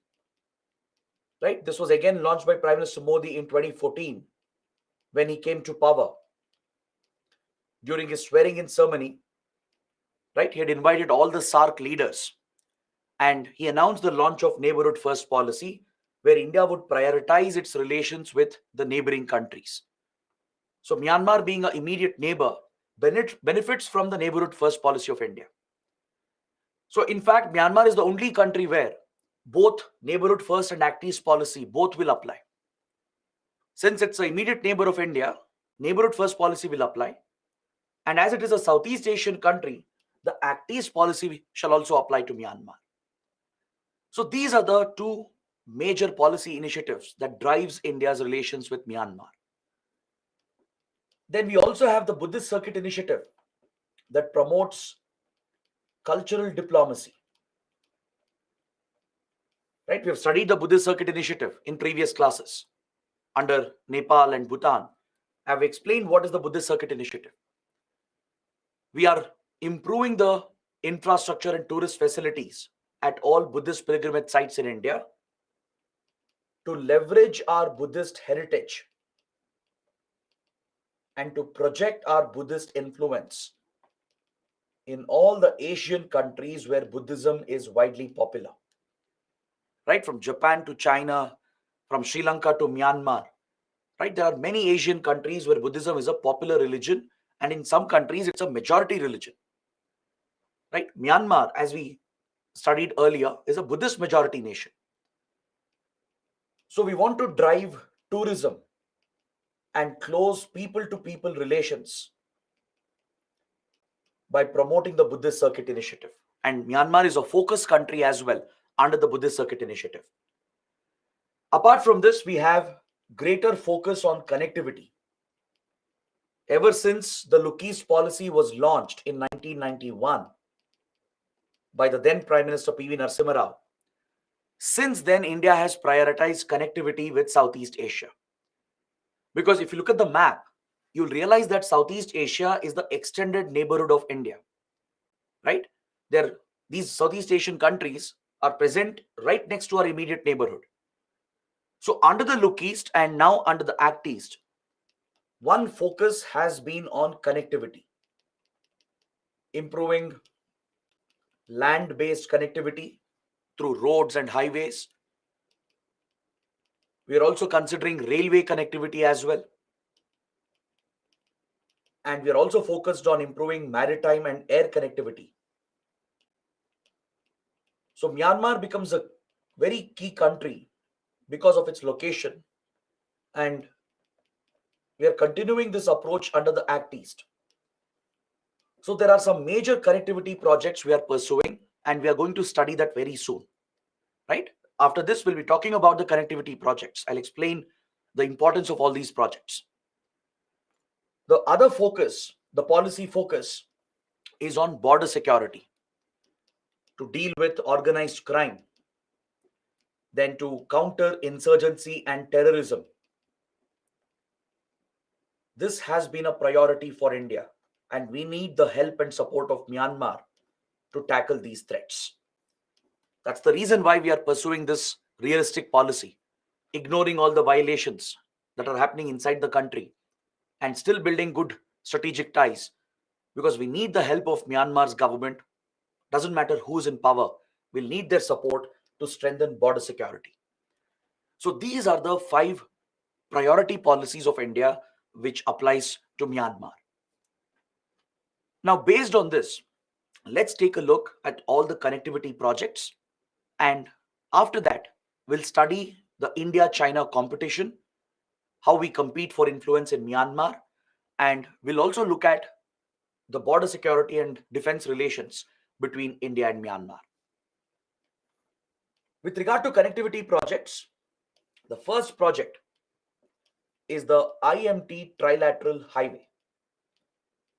The IMT Trilateral Highway. It stands for India, Myanmar, Thailand Trilateral Highway. This is essentially a road project that was proposed in the 1990s. It was proposed under the Look East policy. All the three countries are very eager to establish this highway link that will connect India closely with these two Southeast Asian countries. So Northeast India will get closer to Myanmar and Thailand, thus linking the markets and creating economic opportunities for both the sides. So from a prelims point of view, these projects become very, very important. You should be familiar with the alignment, the route of these projects, because you can expect map-based questions in your prelims. Even for your mains, citing the example of these connectivity projects will help you highlight the close relations that India-Myanmar have. So please look at the map. The IMT highway connects Moreh, which is a border town in Manipur. It's a very important commercial town. It's a trading center. This is where you find a strong Tamil community as well. They trade between Northeast India and Myanmar. All right. So from Moreh, which is right along the India-Myanmar border, the highway will extend inside Myanmar to connect with the major cities of Myanmar, that is Mandalay and Yangon. From here, the highway will move towards Thailand to connect with Mae Sot. These are the three places, the three important locations being connected with Moreh. The whole focus here is to improve cross-border trade, promote the movement of vehicles, especially trucks. They're also contemplating a motor vehicles agreement to allow the free movement of vehicles between these countries. It will promote the movement of people, right? The locals can move around, which will benefit the local economy. It will benefit the border trade between the two sides. It will also promote the cultural ties, the people to people relations. It will promote the people to people relations. Since communities on both the sides are connected, right? Many ethnic groups have historical, cultural, familial connections. It helps them to connect better and drives the cultural ties as well. It will benefit tourism, right? If you have a land route to Myanmar and Thailand, it could drive tourism from both the sides. So this could be a blessing for border trade opportunities and as well as the economic relations between the two countries, and could drive investments as well into the Northeast region. In fact, the goods of Northeast, the products, can find markets in Southeast Asia through this highway. So that is the reason why the IMT Trilateral Highway is a very important project. But however, unfortunately, the project has faced a lot of delays. The project is still pending. It's still not completed. It's only partially built. Some sections of the highway has been completed, but the project has hit many delays due to financial issues and also due to the political problems and the security situation in Myanmar. Is that clear? So this is where India is finding it to be challenging when it comes to such connectivity projects. That is why we want to ensure political stability and social stability in Myanmar. Without stability, these projects cannot succeed.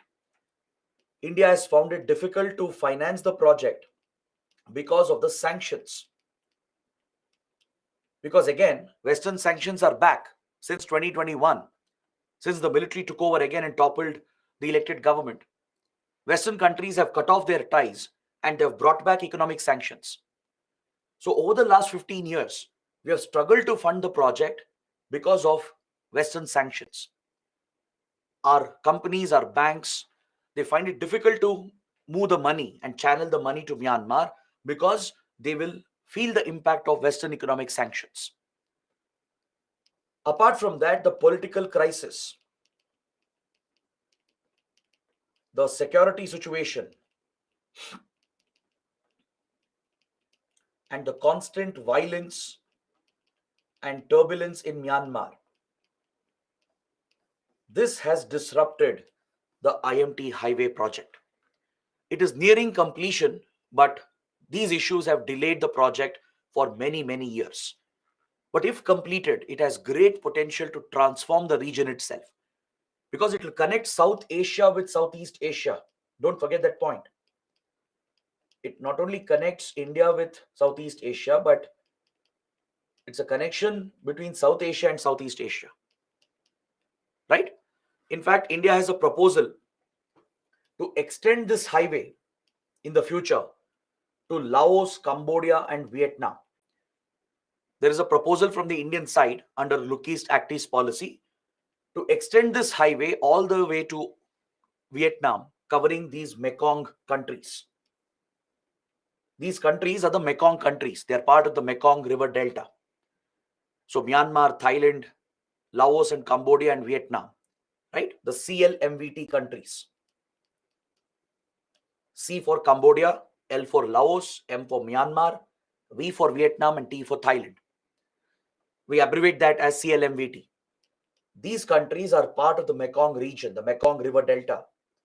And we want closer relations with all these countries, especially Vietnam is a strategic partner for India. We have very close defense and security relations with Vietnam. So this will allow India to directly access South China Sea as well and counter Chinese influence in its own backyard.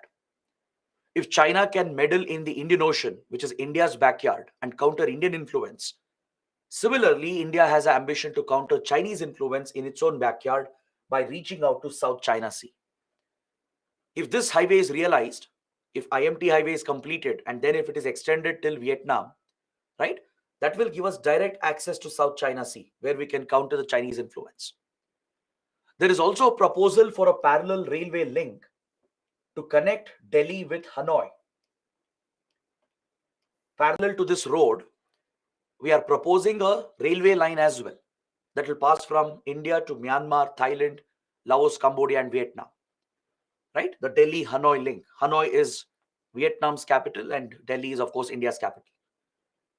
So these are some mega projects that have been conceptualized, but the projects are yet to start. The extension has not started. Railway line also has not started. These are simply proposals which are there on paper.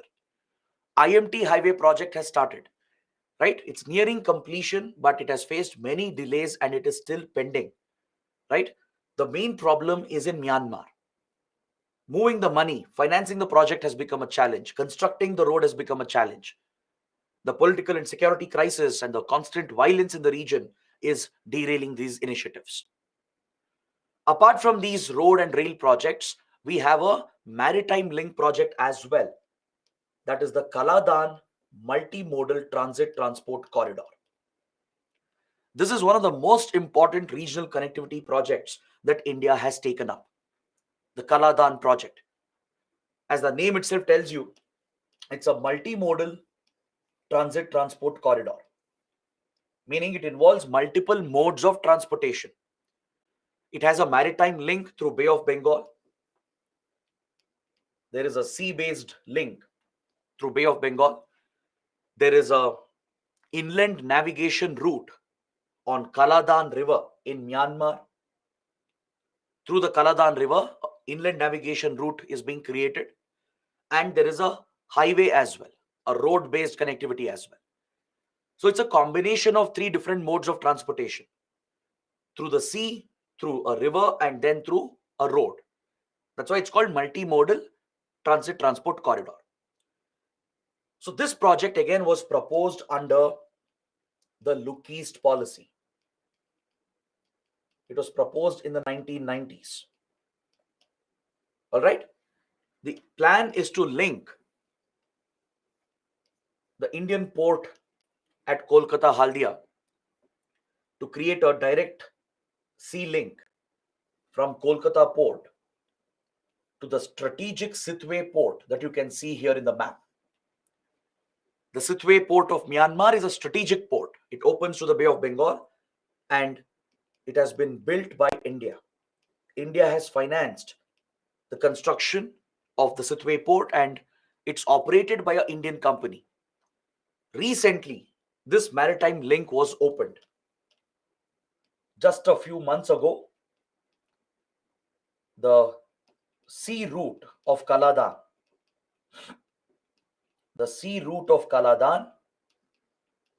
has opened for operations. Please remember this point. Very, very important. The Sitwe port, built by India, operated by an Indian company, has been recently inaugurated. All right, so this part of the link has been completed, and we have set up this maritime link. But from here, we are facing a challenge, because the Sitwe port and Kaladan river that you see here, they are located in the Rakhine state of Myanmar. This is the Rakhine state of Myanmar. This is where a lot of violence has been witnessed over many years. This is where the Rohingya community can be found, the Rohingya Muslim minorities, who have been targeted and oppressed by Myanmar's army and the radical Buddhists. So because of constant violence in the region, it's been very challenging for India to proceed with the project.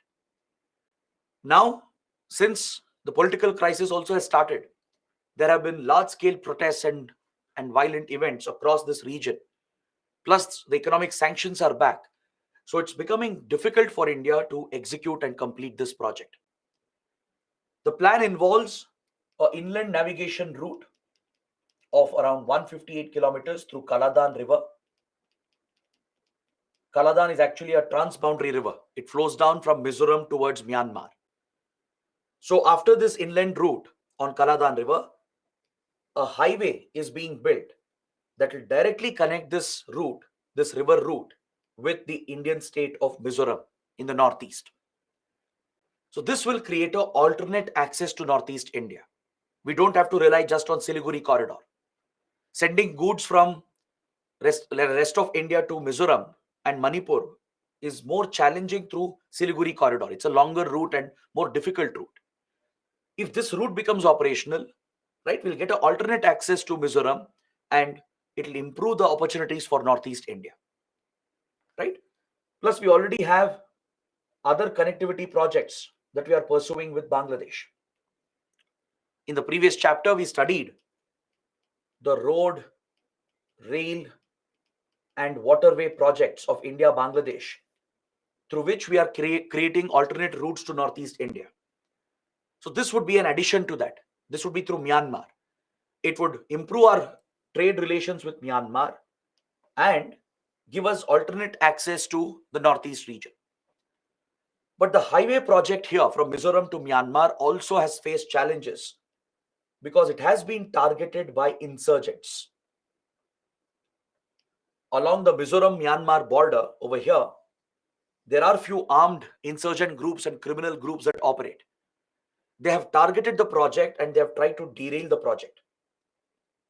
So the security situation also has hampered the project. So that is why the project has been delayed. Is that clear? There have been funding issues because of the sanctions, because of the impact of the sanctions and the violence in Rakhine state. and the threat of insurgents and criminals along the border. These issues have affected the project, and as a result, the project has slowed down. Even today, the project is not complete. It's been more than 2 decades since the project was taken up and proposed, right? But still, we are not able to complete this due to all these problems associated with Myanmar. But India still has some hope that if things stabilize in Myanmar and if we can push these projects quickly, this will give India a dominant role in Myanmar. The IMT highway, the proposed extension, and the parallel railway line, along with the Kaladan project. This could transform our ties not just with Myanmar but with Southeast Asia itself. So we still have hopes, but for that, the situation in Myanmar has to stabilize first. Is that clear? Now, compared to these Indian projects, let us see how China has done. Let us see where China stands as far as investments in Myanmar is concerned.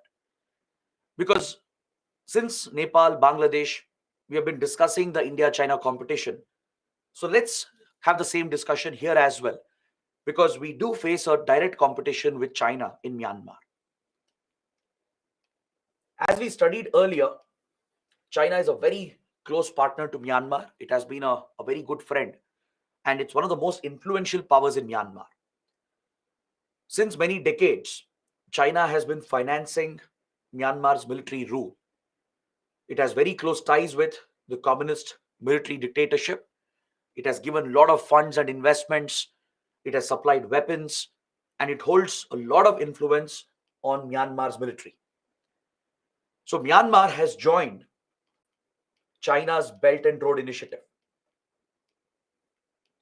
as it is a key ally. It has joined the Belt and Road Initiative, or also known as the One Belt, One Road project, OBOR project. So as part of the Belt and Road Initiative, there is one key component, that is the CMEC corridor, China-Myanmar Economic Corridor. This is one of the most important corridors of Belt and Road Initiative. For China, this corridor is a top priority. Is that clear? So this corridor, which is part of the Belt and Road Initiative, it seeks to connect the Yunnan province of China with the Rakhine state over here. In fact, China has already made this route operational. It has connected Kunming, which is the capital city of Yunnan province. It has built a series of roads. Railway links also have been established. Pipelines also have been laid, oil pipelines, oil and gas pipelines. It has also invested in power plants and special economic zones. These are the massive projects that China has executed. It has built a road network, a rail network, a pipeline network has been laid. Because see, in Bay of Bengal, you have hydrocarbon reserves, you have oil and gas reserves. So obviously, China is deeply interested to exploit these reserves. So off the coast of Rakhine, China and Myanmar have a joint oil exploration project, and from here, the pipelines are transporting oil and gas directly to China from Bay of Bengal. China has even built a strategic port as part of the China-Myanmar Economic Corridor called the Kyouk Phu port that you see here in the map. Please note down this location. Right next to the Sitwe port of India. Right, we saw the Sitwe port earlier as well as part of Kaladan project. You see the Kaladan project depicted here in orange. This is the Indian project. So as part of Kaladan project, we have developed the Sitwe port. India has funded and constructed the Sitwe port. Right below Sitwe, in Rakhine itself, China also has built a strategic port called the Kyouk Phu port. So from here, China has built this connection through roads, railway lines, and pipelines. and connects that with major cities like Mandalay and Yangon. So this is the corridor that China has created, and this is of great strategic significance to China. The reason why it is so important for China is because this route gives China direct access to the Indian Ocean. China will get direct access to Indian Ocean region through this corridor. China can bypass the Malacca Strait. It can bypass Malacca Strait, which has been a weak point for China. Remember in the first class, I showed you the Malacca Strait near Singapore and Indonesia, right? Roughly located over here. The Malacca Strait has been a weak point for China because Malacca Strait is a choke point. It's a very narrow opening that connects Indian Ocean with the Pacific. It links Bay of Bengal and Andaman Sea with Gulf of Thailand and South China Sea. These are important shipping lanes, and China has a lot of dependency on Malacca Strait. Because just like India, even China has a deficit of hydrocarbons. Most of its oil and gas is imported, right? Just like we depend on West Asian countries for oil and gas supplies, even China depends heavily on West Asian countries for oil and gas supplies. So all these shipments, oil shipments, gas shipments coming from West Asia, they pass through Malacca Strait before reaching China. So China's fear is that the Malacca Strait might be blockaded. There could be a possible naval blockade if there are tensions either with US or India. Because both India and US have the ability to block Malacca Strait if required. Let's say, hypothetically, imagine a war breaks out between India and China. Let's say border dispute escalates between India and China, or a conflict breaks out between US and China. In such a scenario, both US and India have the ability to block out Malacca Strait through their navies.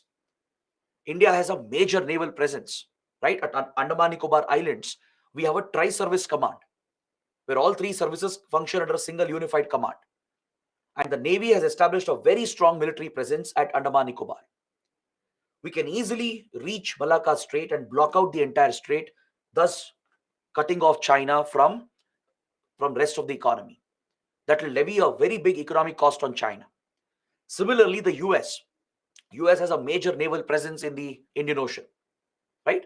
I was mentioning the Diego Garcia Naval Base, if you remember. Right below Maldives, the US has a military base. It's a British territory, right? So from Diego Garcia, the US can easily deploy its naval vessels and aircrafts and block out Malacca Strait and deliver an economic shock to China. So China fears this choke point. It has always believed that this is a weakness. So it has tried gaining direct access to Indian Ocean. One route that provides China direct access to Indian Ocean is the China-Myanmar Economic Corridor. So through this corridor, it can directly reach Bay of Bengal without depending on Malacca Strait. You can clearly see that in the map. Understood? So that is why this project has great strategic significance for China. And also, China has deep interest in Bay of Bengal itself, because it wants to monitor India's military activities. In the Bay of Bengal, we have important military installations, right? And China wants to keep an eye on them. In Odisha, in the Balsore district over here, we have the APJ Abdul Kalam Islands, where DRDO has established a missile testing facility. All our ballistic missiles from Prithvi to the entire Agni series, they're all tested here at APJ Abdul Kalam Islands, right? Obviously, China would like to track those activities. Then we have major ports from Kolkata to Vishakhapatnam, Chennai, Tuticorin, right? Major seaports of India are present. We have important naval bases like Vishakhapatnam, Chennai. The Vishakhapatnam base is critical because this is where our nuclear submarines are stationed. The Arihant class, the INS Arihant class nuclear submarines are developed and stationed at Vishakhapatnam Naval Base. Then we have the spaceport of ISRO at Sriharikota. We have nuclear power plants on this coastline at Kundankulam and Kalpakam. So the whole coastline is strategically vital for India, and China would definitely like to monitor these activities. So having direct access to Bay of Bengal via Myanmar is a strategic advantage to China. Understood? And there is a small island in Bay of Bengal called the Coco Island. Approximately it's over here in this particular location, the Coco Island. The Coco Island was given to Myanmar when we settled the maritime boundary. All right. When India Myanmar settled the maritime boundary, Coco Island came to Myanmar. It came under Myanmar sovereignty. Because historically, even under colonial rule, Myanmar had control over, that is Burma, had control over Coco Islands. This is right next to Andaman Nicobar Islands of India. Just to the north of Andaman Nicobar, just a few nautical miles away, you have the Coco Island. It's believed that Myanmar has leased the island to Chinese intelligence agencies. Apparently, China has gained access to the Coco Island, and Indian intelligence agencies believe that Chinese intelligence agencies have set up espionage network. They have set up spying equipment to monitor India's activities and intercept India's communications. So there are multiple threats for us in that regard. And this explains why China is so interested in Myanmar, and it explains the importance of the CMEC corridor. Is that clear? So this is the competition we face here. China has very good political ties with the military. It has a lot of influence over them as it funds them, as it gives them weapons as well. And it has made all these big investments. It is setting up power plants, industrial clusters, along with all these infrastructure projects. So that is the competition India faces in Myanmar from China. Now, before I move on, can you guys tell me, is there any other project that China is pursuing to bypass Malacca Strait? Are you aware of any similar project which could be part of Belt and Road Initiative through which China can directly access Indian Ocean without depending on Malacca Strait? If you know that, please let me know in the comments. Very good. Some of you are getting the right answer. Chaitanya, Abhishek, Raghav, Shovik, Pooja, and many others. You guys have given the right answer. Very good. Okay, let me explain this. Apart from CMEC corridor, there's another similar corridor called CPEC corridor with Pakistan. We are going to study this under India, Pakistan, and India, China. In the coming chapters, we are going to talk about the CPEC corridor. This also is part of Belt and Road Initiative. The China-Pakistan Economic Corridor connects with the Gwadar port, the strategic Gwadar port of Pakistan. It connects China's Xinjiang province through Pakistan-occupied Kashmir, which is Indian territory occupied by Pakistan, and reaches the Gwadar port in Balochistan province of Pakistan. This route as well gives China direct access to Indian Ocean.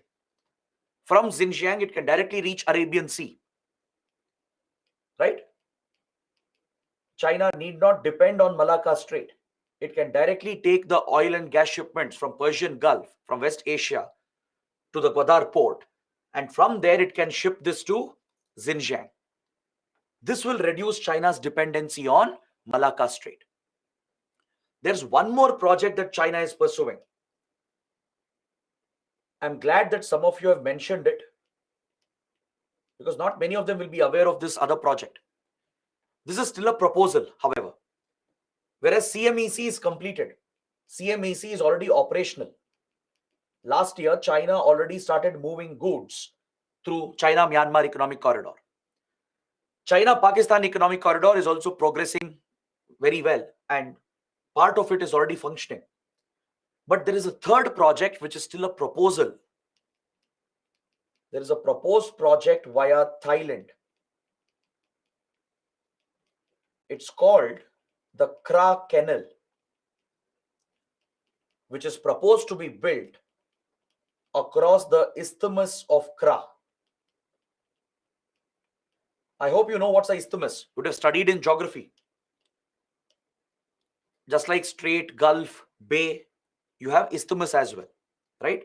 If a strait is a narrow water channel connecting two large water bodies, then a isthmus is a narrow land corridor that is separating two large water bodies. Now look at the map here.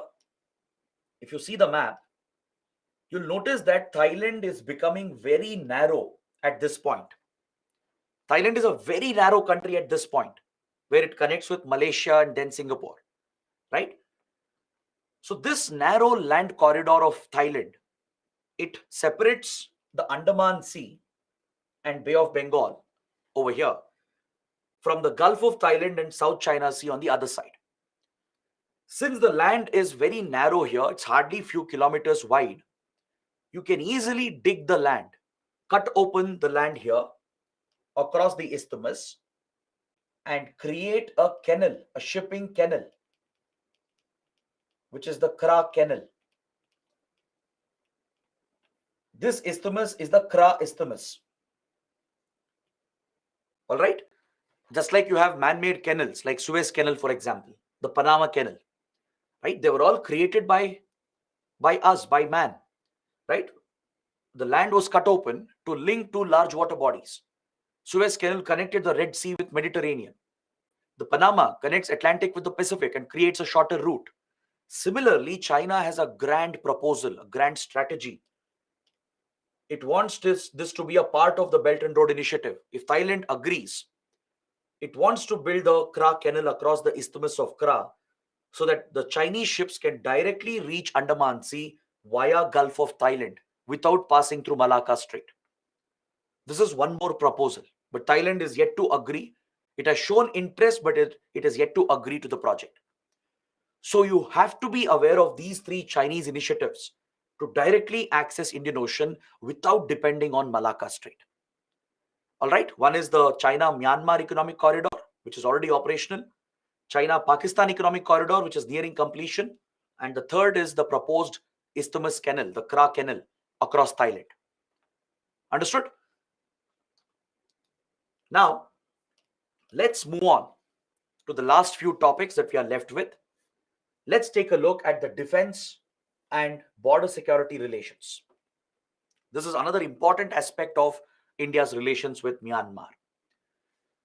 See, India has given a lot of military support to Myanmar. To gain the friendship of Myanmar's military, we have given them all the support necessary. Along with funds, we have supplied weapons to them. Right? Even when Myanmar was committing violations, human rights violations, India has supplied weapons to the country. So this is a little controversial policy because Western countries criticize India's approach. But as I told you, in geopolitics, sometimes you have to be cold-hearted. Sometimes you have to look after your own self-interest, your national interests, because there's nothing much you can do in other countries, right? It's not that India can interfere and resolve the crisis in Myanmar, right? Even if we impose sanctions, join the Western countries and criticize Myanmar, right? It's unlikely that things will change on the ground. So instead, protect your interests at least. That's exactly what we are doing with Russia and Ukraine, right? And India has done this repeatedly throughout our independent history, right? We have followed an independent foreign policy, right? Our foreign policy has been autonomous, and we've always looked after our own interests without bothering about idealism, without trying to please Western countries, right? We don't fall under the pressure of any country for that matter. So in the case of Myanmar, we have done this quite well, and we have cultivated very close defense and security relations. Because as I explained at the start of the chapter, our primary focus with Myanmar is to tackle the border security threat, to tackle organized crime that emanates from Golden Triangle, to counter insurgency in the northeast, and tackle the safe haven that is present across the border in Myanmar. This is very crucial given the fact that China has been waging a covert proxy war against India by using Myanmar as a base.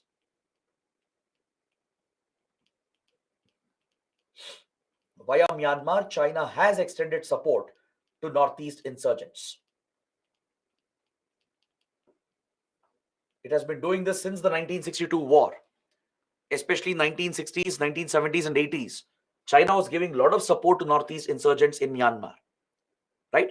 And of late, in the last 20 years as well, India has intelligence to believe that Chinese intelligence agencies are still funding and arming Northeast rebels who are hiding in Myanmar.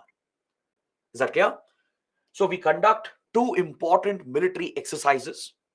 Please remember the name: IMBAX and IMNEX. These are bilateral exercises between our armies and our navies. Is that clear? We have also helped Myanmar in conducting hydrographic survey in the Bay of Bengal. What's a hydrographic survey? Hydrographic survey is an underwater survey. You use sonar technology, right, to map out the terrain of the sea floor. To map the terrain of the sea floor.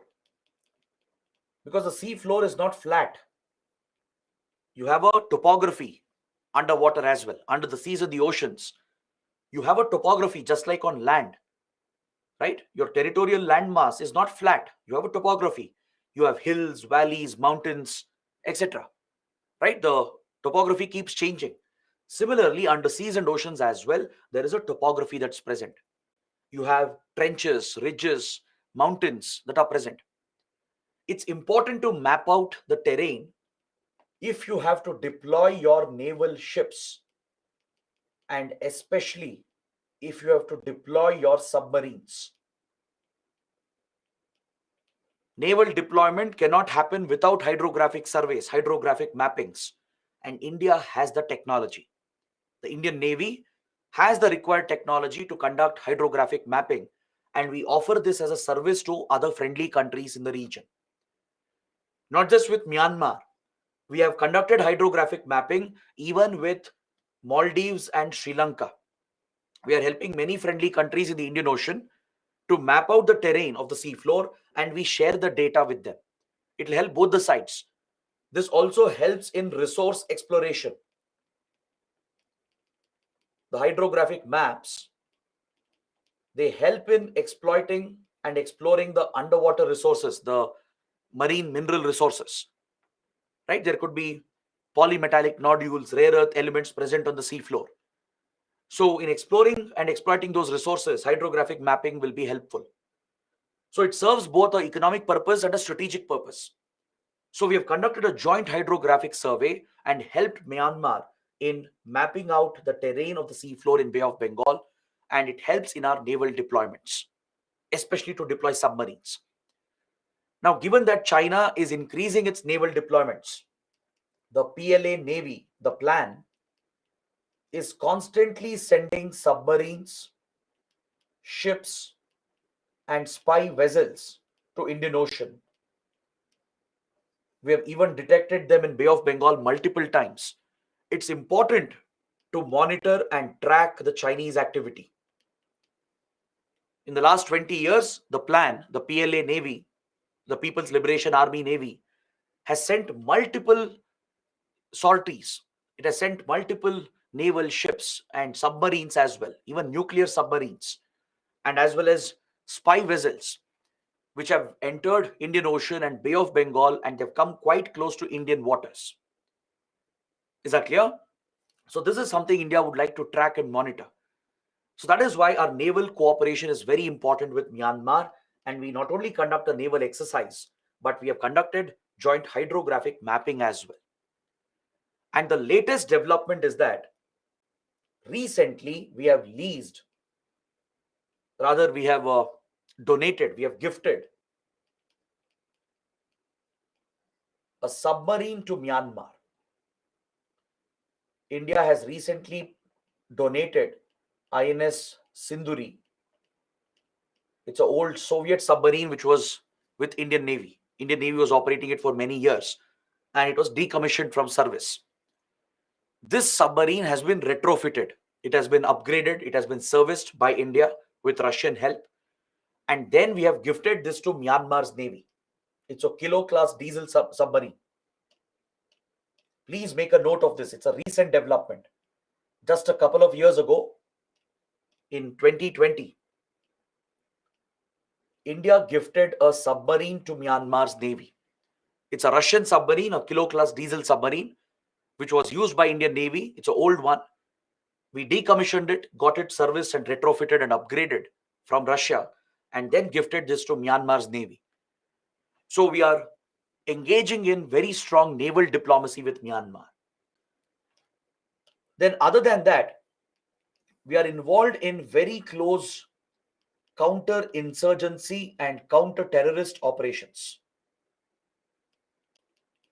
Counter-insurgency and counter-terrorist operations has been a priority. All right. Recently in 2015, India carried out a cross-border strike. A surgical strike was carried out across the border in Myanmar against the camps of a terror group called NSCN Kaplang faction. NSCN Kaplang is a notorious terrorist organization. It's a northeast outfit. NSCN Kaplang faction is hiding in Myanmar. It has a safe haven there. It gets some support from local Nagas in Myanmar. This group has been a major threat to India. And in 2015, this outfit carried out a terror attack against the Indian Army. Is that clear? So in retaliation, the Indian Army crossed over the border and conducted a surgical strike against the camps of NSCN Kaplang. Now, if you guys have seen the movie Uri, which is based on the surgical strikes India conducted in Pakistan, the movie begins with the opening scene, right? The movie opens with a scene in the northeast. You see an Indian Army convoy passing near the Myanmar border in Manipur, right? So this convoy is attacked. It's blown apart by an ambush attack, killing many Indian soldiers. This incident is a real incident. It happened in 2015. This was an attack against Indian Army carried out by NSCN Kaplang, right? NSCN Kaplang was opposing a peace process that we had started with other Naga insurgent groups. In 2015, India signed a very important framework agreement to take forward the Naga peace process, to bring Naga insurgency to an end. Other Naga insurgent groups like NSCN IM faction, the Isaac Muiwa faction, they have surrendered along with some other political groups, the Naga political groups, and they are negotiating with India for a peace accord. This framework agreement to start the peace process was signed in 2015. All right. But the Kaplang faction opposes the peace process. It wants to continue the war against India. It wants to continue the separatist movement against India. So to oppose the peace process which was initiated, this outfit carried out a major attack against Indian Army in 2015. In the Chandel Ukrul sector of Manipur, which is right next to Myanmar's border, an Indian Army convoy was blown up by NSCN Kaplang terrorists. They came from across the border. Their camps are located in Myanmar. They infiltrated and carried out the attack and they sneaked back into Myanmar. This was one of the biggest losses suffered by the Indian Army in the northeast during peacetime. So following this, India retaliated with a surgical strike to punish the Kaplang faction and to eliminate the safe haven for this outfit. The Indian Army used its special forces, the para commandos, the para SF, and they were inserted across the border into Myanmar to strike the camps of NSCN Kaplang. Is that clear? It was a very successful operation. And that's exactly what you see in the movie as well, in the movie Uri. These are real incidents that took place in 2015. But such cooperation has existed between India and Myanmar even before, even from many years. Such cross-border operations with friendly countries cannot happen without their knowledge.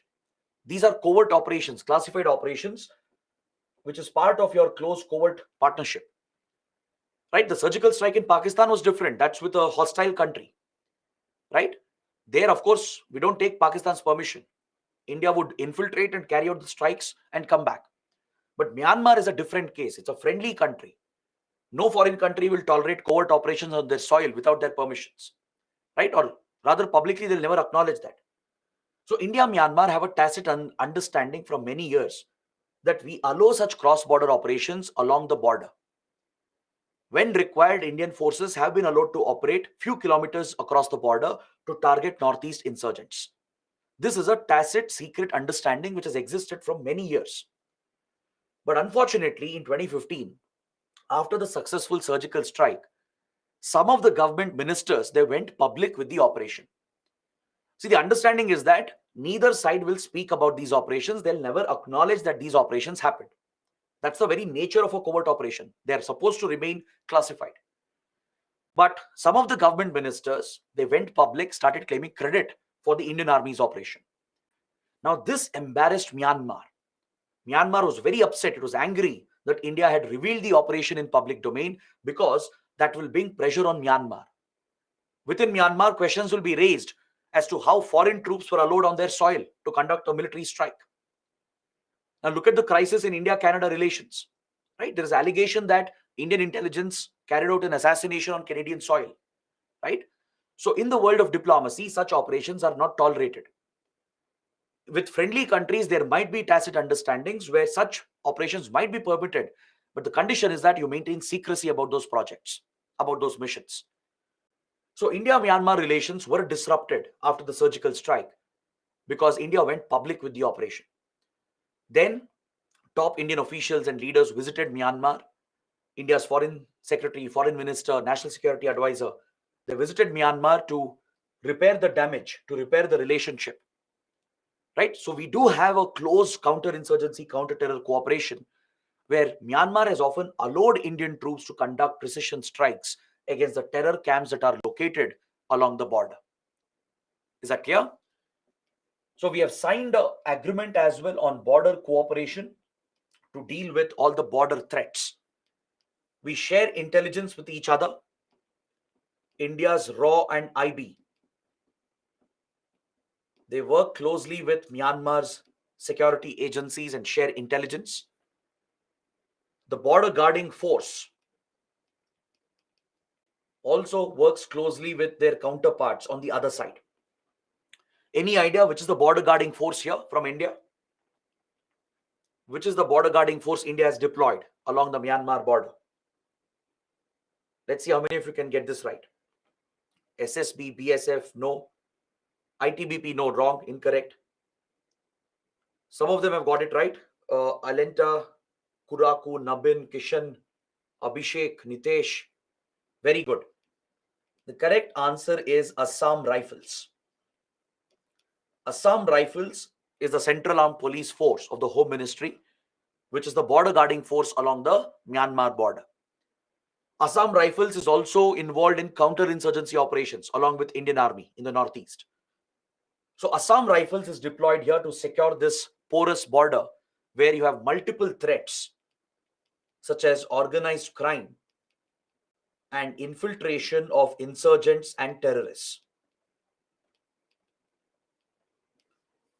So we have very close security cooperation where our intelligence agencies, border guarding forces, and the armed forces, they collaborate to tackle insurgency, terrorism, and organized crime.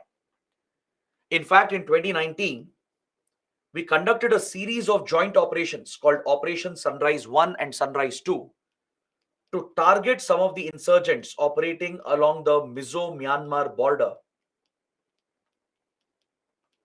who were threatening the Kaladan project. Remember, we just discussed that Kaladan project has been targeted by some insurgent and criminal organizations that operate along Mizoram-Myanmar border. They were responsible for the delay of the road project, which is part of Kaladan initiative. So in 2019, the Indian Army along with Myanmar's army conducted a joint operation from both the sides. Two phases of operations were conducted called Operation Sunrise 1 and Sunrise 2. It went on for several weeks where Indian Army and Myanmar's army targeted these insurgent and criminal organizations operating along the Mizoram-Myanmar border. They were seen as a major threat for both the countries. So this is the kind of close security cooperation we have with Myanmar. We have even supplied weapons in the past. Is that clear? We have funded Myanmar's military modernization as well. So that is the defense and security ties we have with Myanmar. So this explains how influential India also is in Myanmar. That's why I told you, after China, India is one of the most influential countries. Russia is also very influential, mainly because Russia provides diplomatic and military support. A lot of weapons and defense equipment that Myanmar has, it's of Russian origin. From fighter jets to helicopters to other platforms, most of them are from Russia. So Russia also is very influential, and India also remains very influential along with China and Russia. Is that clear? So this almost brings my discussion to an end. We have just the last topic. After that, a small mention of cultural ties, and then we can close this chapter for today. Let's discuss the Rohingya crisis in detail. This is another major issue, a major topic, which affects India as well and affects the entire region. So we should understand what is the Rohingya crisis all about. We should know who are the Rohingyas, where are they present, what has happened to them, right? What is the extent of the crisis and how does it impact India? And what has been India's policy with regard to the Rohingya crisis? So there are various points to discuss and cover. Let's cover this in complete detail. So Rohingyas are essentially ethnic Muslim minorities. It's an ethnic Muslim minority group which historically belongs to the Chittagong Cox Bazar area. Historically, Rohingyas are from this region, which is today part of Bangladesh. Let's say you go back 300 years, right? 250 to 300 years back. So then the Rohingya Muslims were found in the Chittagong Cox Bazar area, which I have marked here. Today, these areas are part of Bangladesh, meaning it was part of East Pakistan as well.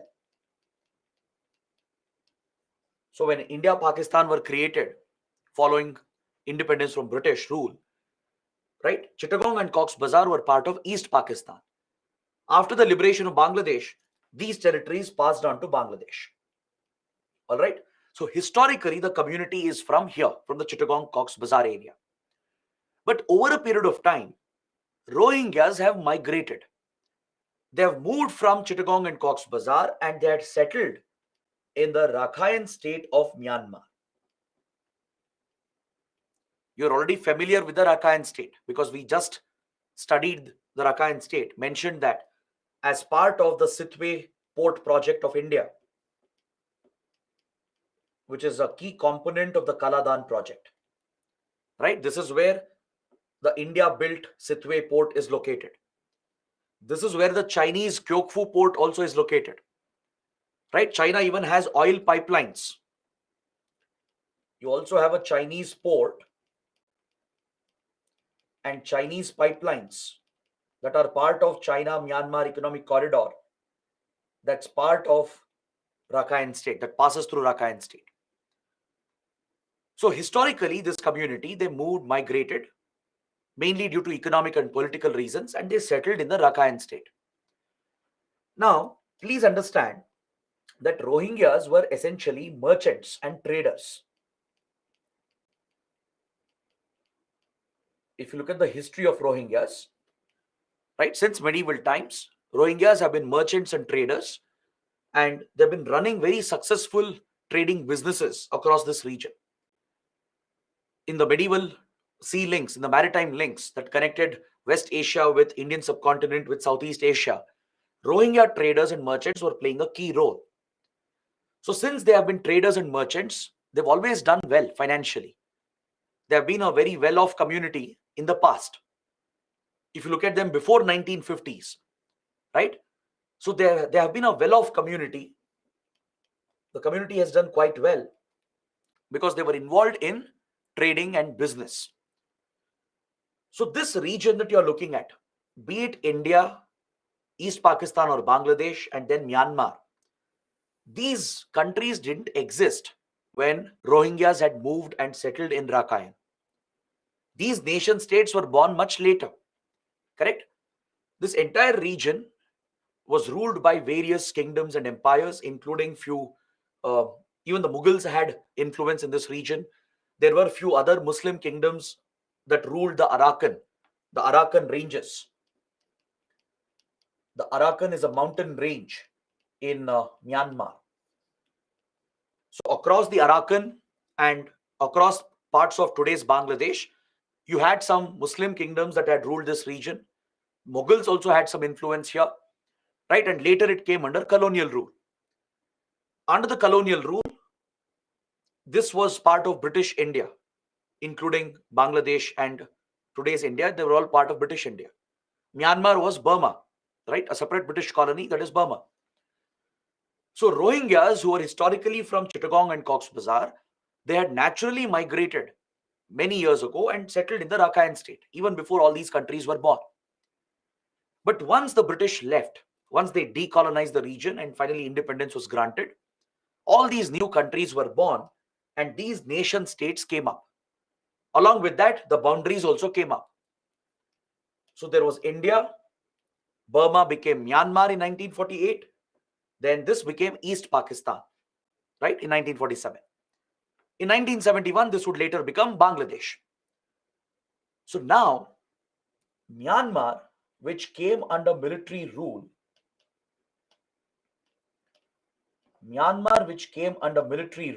in 1962,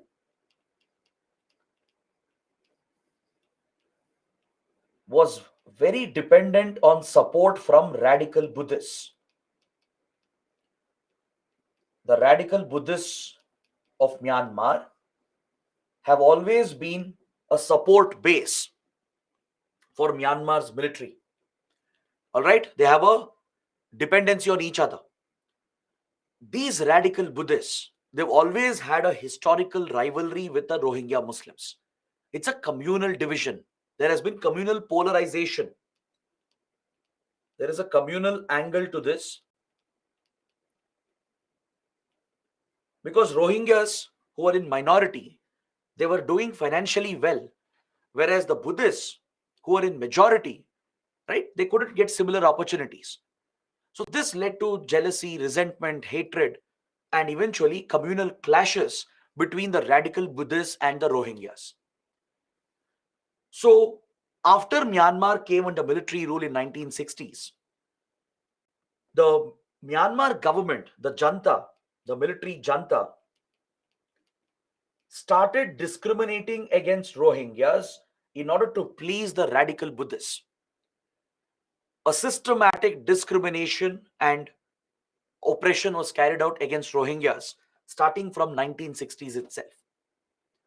Myanmar brought out few citizenship laws through which Rohingyas were declared as stateless. Their citizenship was taken away. And Myanmar said Rohingyas don't belong to Rakhine. Myanmar said Rohingyas are the responsibility of East Pakistan. Because in 60s it was still East Pakistan. After Bangladesh was born, Myanmar would say that Rohingyas belong to Bangladesh, not to Myanmar. So an entire community was targeted on their religious identity and their citizenship was snatched by the government with the support of the radical majority Buddhists. And this began a series of events that would discriminate, oppress, and persecute the Rohingya Muslim minorities. Is that clear? So Myanmar would ask the Rohingyas to go back to Chittagong and Cox's Bazar, to go back to Bangladesh or East Pakistan. So once the citizenship was taken away, they became easy targets. Since they wouldn't have any rights or any protection, radical Buddhists would unleash violence against them, target them on communal lines, leading to frequent communal clashes in the region. Rohingyas would also retaliate. Rohingyas, some of them would become extremists because of the constant cycle of violence and oppression. And even they would retaliate against the radical Buddhists and the Myanmar army and the government. So this destabilized the Rakhine region and multiple rounds of conflicts have taken place in this region. Is that clear? So Rohingyas, who are stateless, even today they don't have citizenship and they have been mistreated, they have been abused and targeted and persecuted. So over the years, they have moved out of the region in order to save their lives and to lead a better life. And they have sought asylum in neighboring countries. Most Rohingyas have gone back to Chittagong and Cox's Bazar. They have moved across the land maritime border here. Some take the land route, some take the risky sea route through Bay of Bengal. And they reach Bangladesh. They reach Chittagong and Cox's Bazar, and they have sought refuge in Bangladesh. Some of the Rohingyas, during peak periods of violence, they have crossed into India as well, seeking refuge in India. Many others have taken the risky sea route to Malaysia and Thailand, hoping they will get refuge in those Southeast Asian countries. So even Malaysia and Thailand have received Rohingya refugees over the last many years. Is that clear? So this issue has been persisting from 1960s till date. There have been multiple rounds of violence. There has been repeated discrimination against the community. This is targeted discrimination. And they have been oppressed through the policies of Myanmar. So this has given rise to a humanitarian crisis in the region. And recently the crisis exploded again.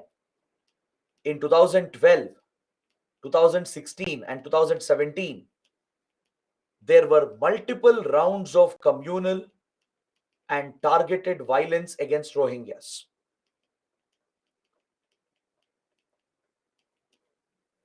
Is that clear? Large-scale violence was unleashed recently, just a few years ago, that triggered a massive refugee crisis where lakhs of Rohingyas fled the region. The radical Buddhists, they targeted the Rohingyas again. Communal riots broke out between them. All right? And some of the radical Rohingyas, right, who see that they should take revenge against the Buddhists and the Myanmar government because of the atrocities they have committed. Some of these radicals have set up a terror outfit called ARSA. They have set up a terrorist organization to counter the radical Buddhists and Myanmar's army and government and to protect the Rohingya community. And they have taken up terrorism and they justify terrorism and violence in the name of self-protection. Some of these extremists, they have this terror outfit called ARSA, Arakan Rohingya Salvation Army. Is that clear? This terror outfit started attacking the Buddhists. It carried out attacks at Buddhist temples. It attacked the Myanmar army as well in 2015-2016. Following these terror attacks, Myanmar army used this as an excuse and it launched a major counter-terror operation in Rakhine. And in the name of counter-terrorist operation, in the name of targeting ARSA, the army committed a brutal atrocity, which is even labeled as a genocide against the Rohingyas. Lakhs of Rohingyas were killed and slaughtered in these so-called counter-terror operations. Many villages were targeted, right? Even women, children were not spared. And this violence went on for several weeks. The region was cut off for foreign media so that no one can report about it.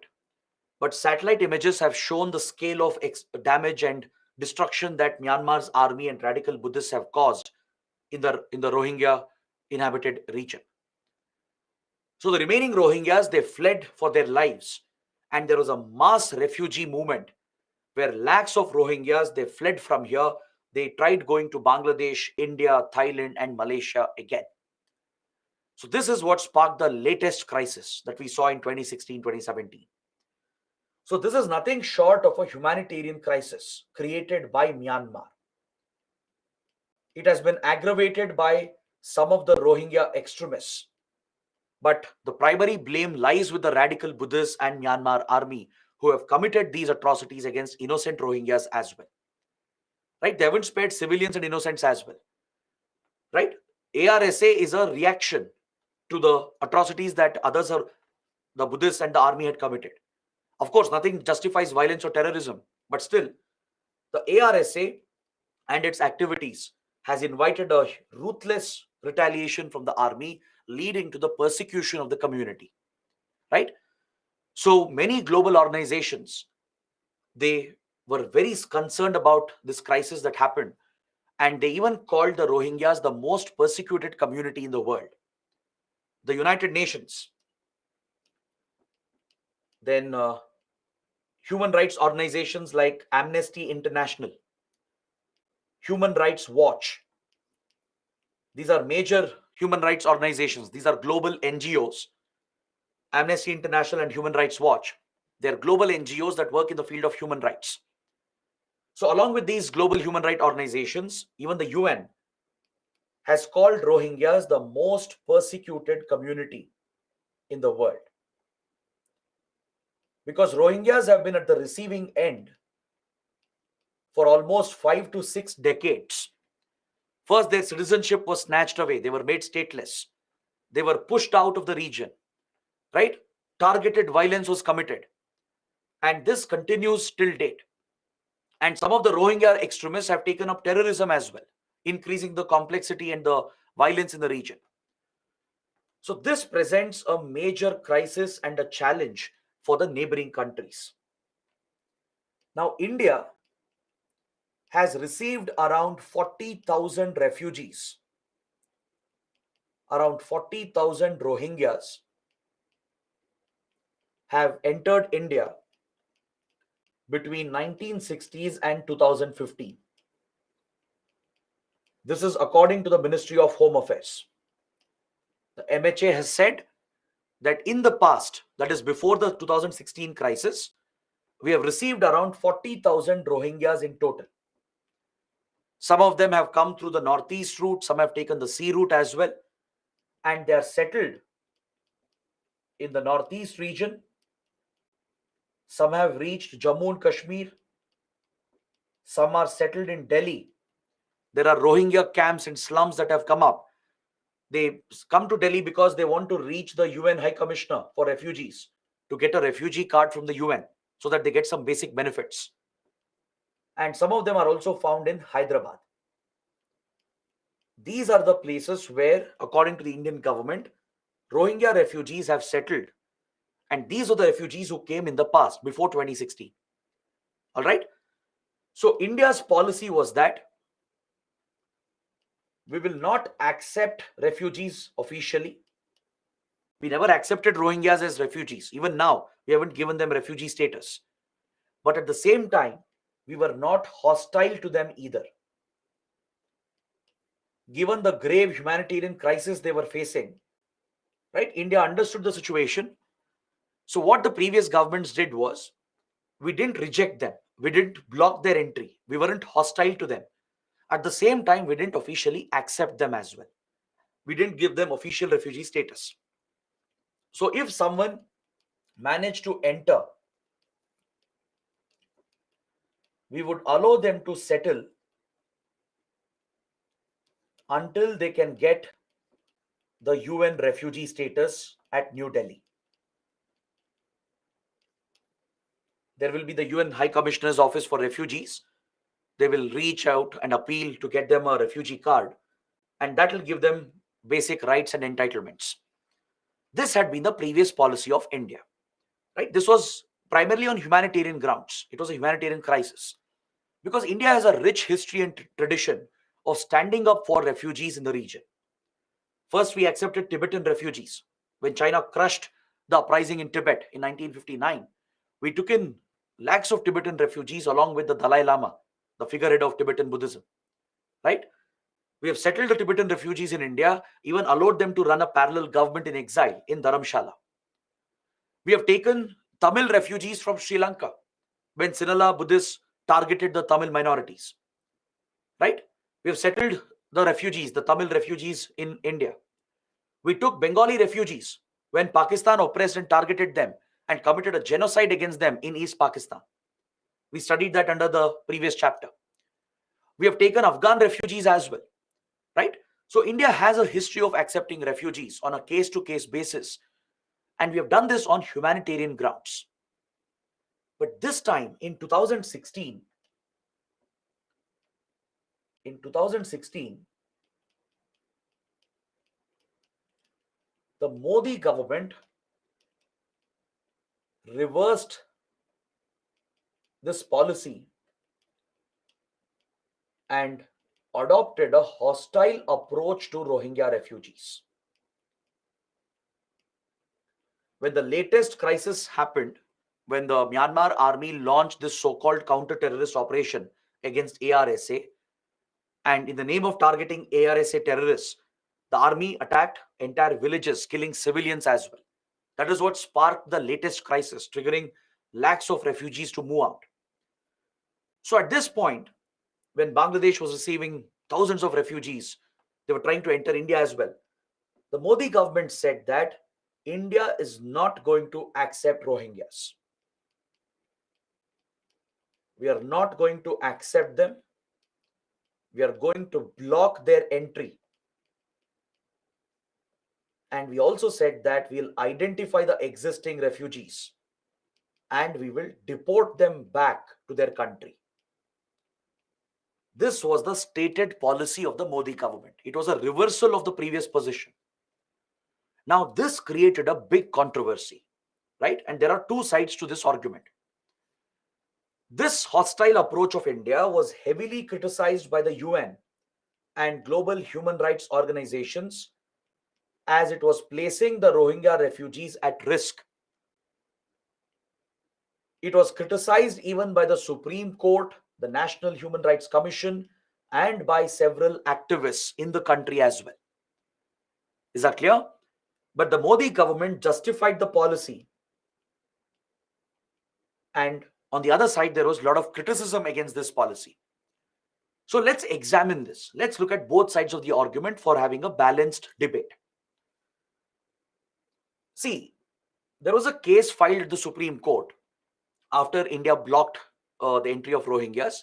India said we are not going to allow them to enter as well. Previously, we weren't doing that. Even though we didn't accept them and give them refugee status before, we weren't blocking their entry, right? We weren't hostile to them because we knew what situation they were coming from, right? It was a humanitarian obligation to just allow them to enter the country to save their lives. Because please understand, refugees are coming to save their lives. They have no other option. If they stay back, they'll be killed, they'll be slaughtered. All right, they are not illegal migrants. Illegal migrants are different. Illegal migrants we have got from Bangladesh, they are coming for a better life, a better job, a better livelihood. There is no threat to their life. They are entering the country illegally. Correct? Whereas refugees are running away from a conflict. They're running away from persecution. They're trying to save their lives. That's why they seek asylum in another country. So there is a set of international law that governs this particular space.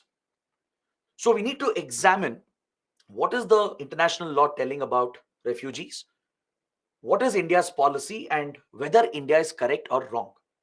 Was this policy correct or wrong? Right? That's what we should examine.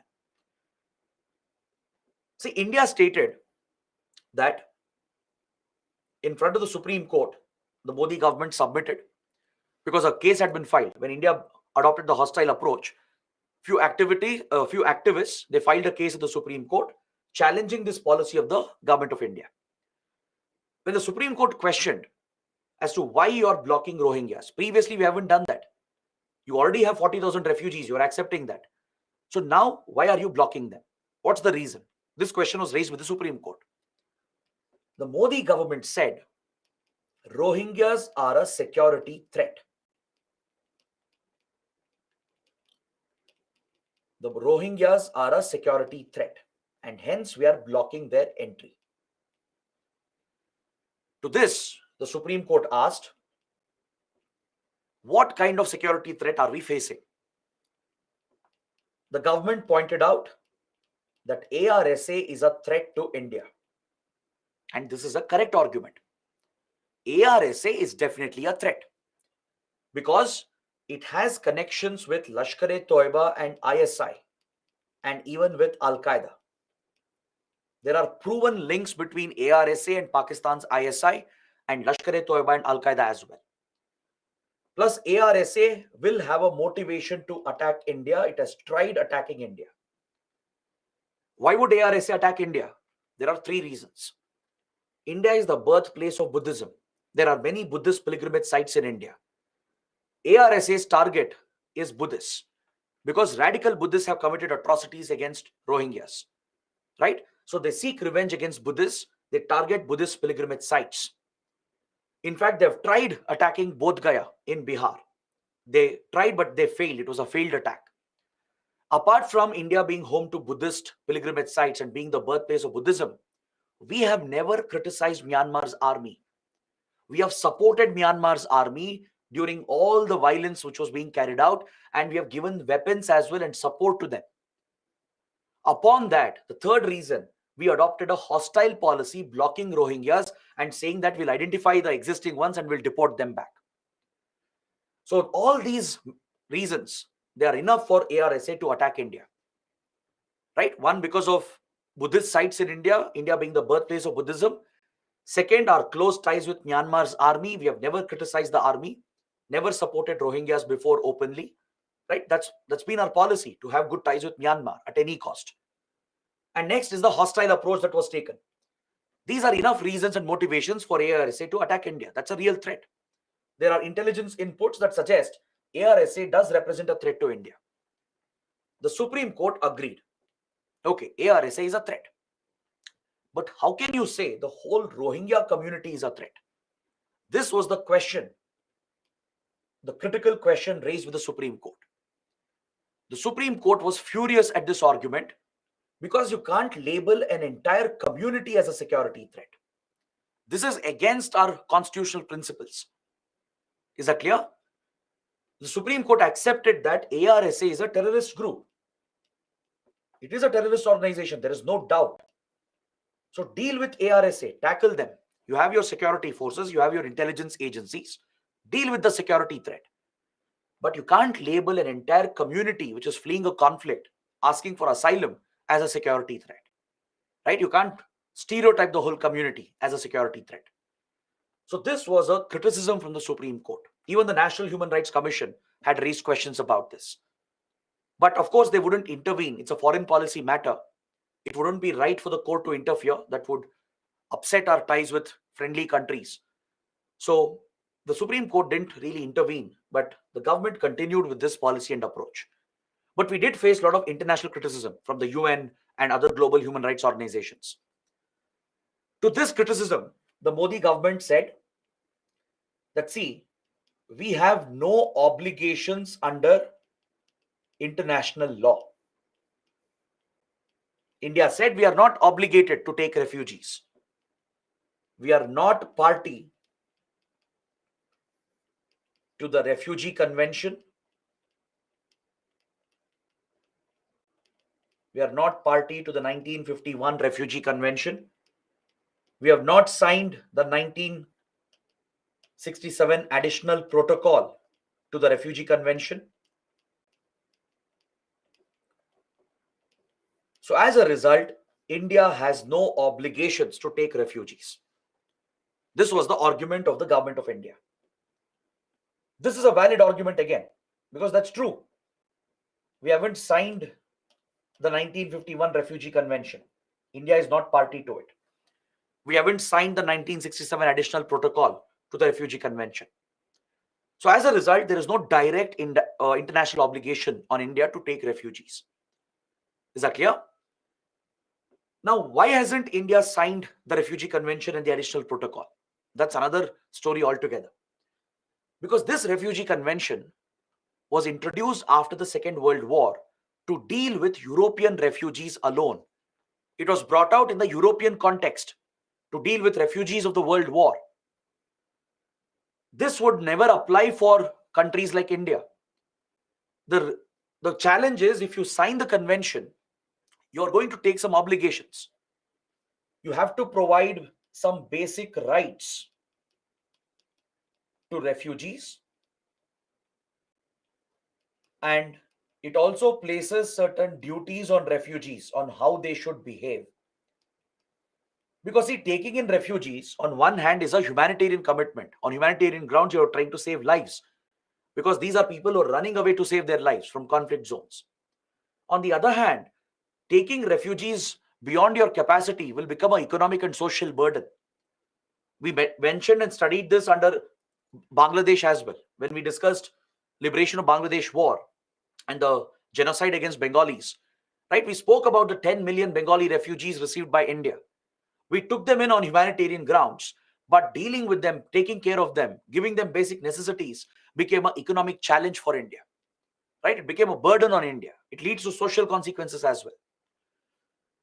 So India didn't want to take up this burden as an obligation because the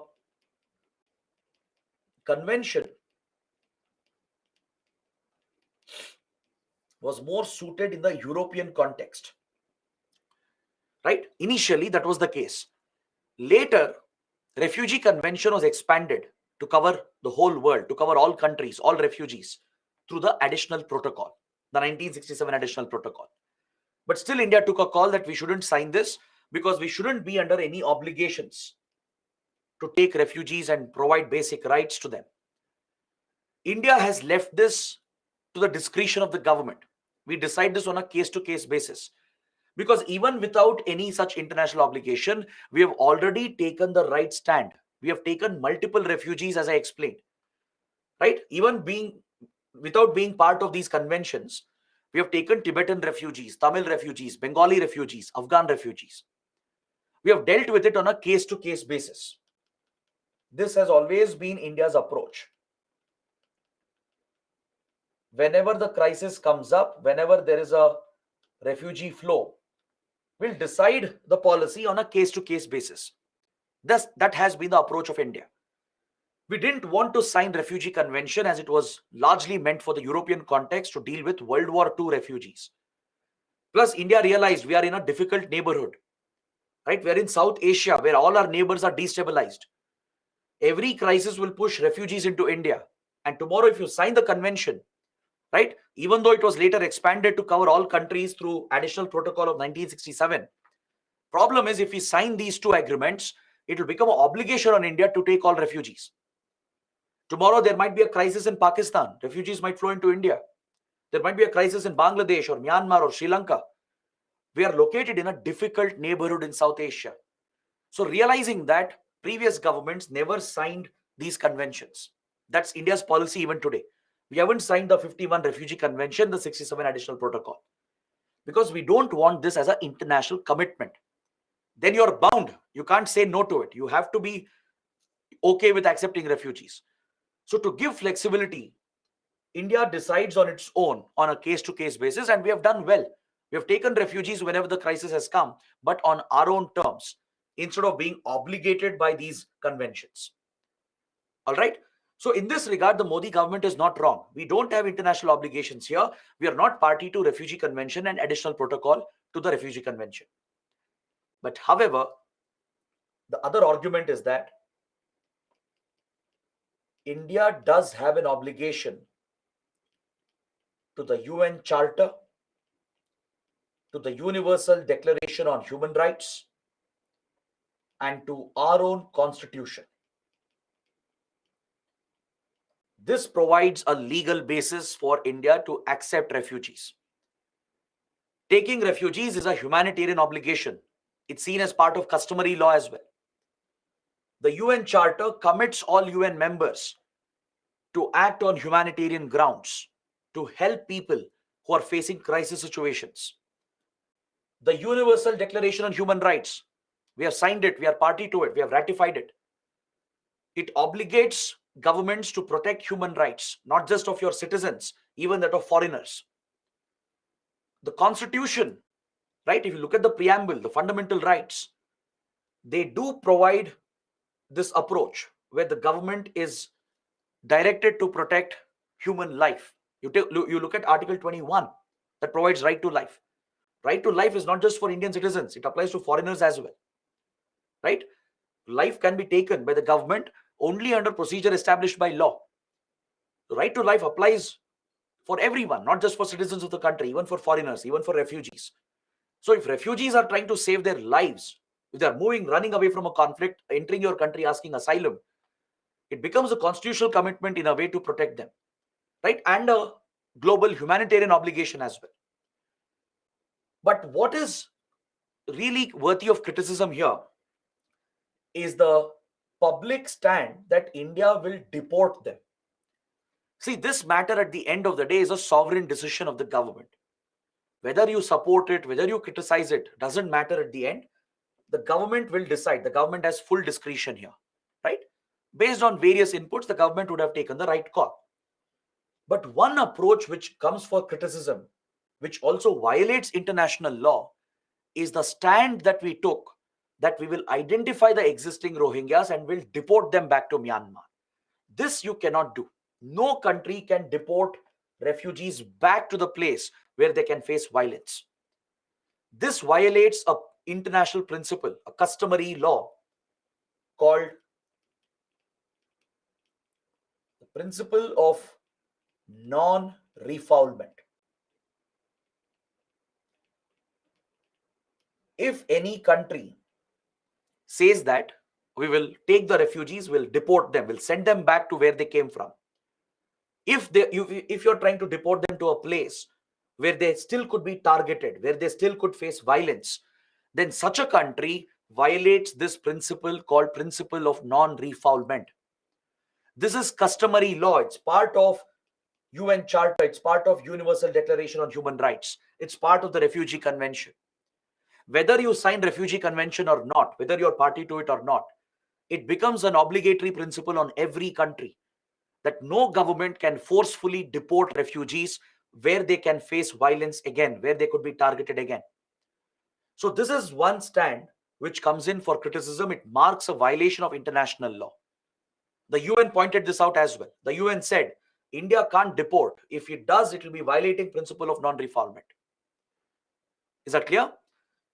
So looking at the crisis and the controversy, it's better that India comes out with a policy or a law to deal with refugee situations. Given that we have dealt with so many refugee crisis situations in the past, instead of allowing discretion to play a role, instead of leaving it to the government of the day, right? It's better we have a dedicated policy or a law in place. We should think of a refugee policy or maybe a refugee law. At the global level as well, efforts are being made through the UN. A global compact for migration is being adopted. It is still being developed. So right now, there is no global framework apart from Refugee Convention. Many countries don't support Refugee Convention. It's very outdated. It's very specific to Europe, specific to the World War context. It places many unnecessary burdens on governments that receive refugees. That is why many developing countries like India and others, they haven't signed Refugee Convention and the additional protocol. So what we need is a better global framework through the UN. All right? There is a global compact for migration which is being developed. Global compact on migration to create one such global framework.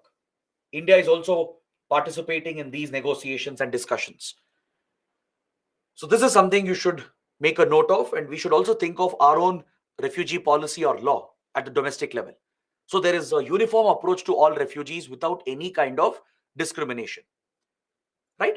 But you can't deport refugees back to a place where they can be targeted, to a place where they can face violence, because that would violate the principle of non-refoulement.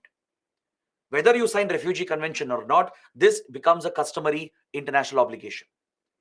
Is that clear? Now, the last point here, please note down the name of an island called Bhasan Char Island.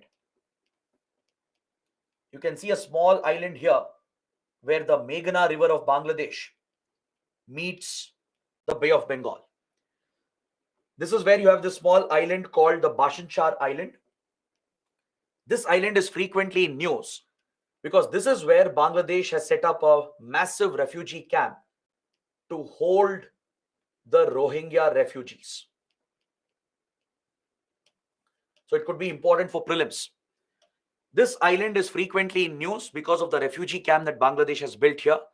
But there is a controversy. Bangladesh has been criticized because this island is a low-lying island and it is very vulnerable to cyclones and coastal flooding. As you know, cyclones are common in Bay of Bengal. They strike Bangladesh as well. Rising sea levels are a threat because of climate change. Coastal flooding is quite common, right? There is a fear that Bhasan Char Island could get flooded or it could be hit by a devastating cyclone that will threaten the lives of refugees who are lodged over here. They can't move out, they can't escape from here, right? So many critics have pointed out that this is a inhuman approach of Bangladesh. But you should also understand Bangladesh is dealing with a massive burden. Lakhs of Rohingyas have come and they have to be settled in Chittagong and Cox's Bazar. So at Bhasan Char Island, Bangladesh has built this massive refugee camp where it has settled some of these refugees. And there is criticism that Bangladesh is not focusing on the humane approach as the island faces the risk of flooding and disasters. That's why this island is in news. So please make a note of this for your prelims. Now, ideally, India as a regional power should have found a solution for the Rohingya crisis. As this became an issue between Myanmar and Bangladesh, we should have shown leadership and used our influence with Myanmar and Bangladesh to work out a solution that would settle the crisis and protect the Rohingyas. But unfortunately, India was silent. We didn't do anything to mediate between these countries or to resolve the crisis. Now I'm pointing this out because I'm pointing this out as a criticism because China exploited the vacuum left by India. See, we were the regional power. We were in the perfect position to resolve the crisis because we ourselves were getting affected by the crisis. And we had good influence with both governments. We were very friendly to both Bangladesh and Myanmar. We could have used our influence to settle the issue and work out a solution on humanitarian grounds to protect Rohingyas. But India left the issue open. We didn't step in. We left a power vacuum that China occupied very quickly. China was the one which stepped in 2016 and worked out a three-step solution by bringing Bangladesh and Myanmar together. Thus, China cemented its influence in the region, and this was a lost opportunity for India. China convinced Myanmar for a ceasefire to halt the operations against ARSA. This was the first step in the three-step solution.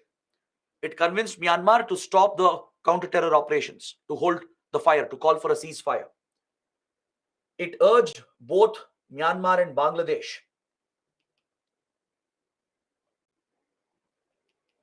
to protect and safeguard the Rohingyas,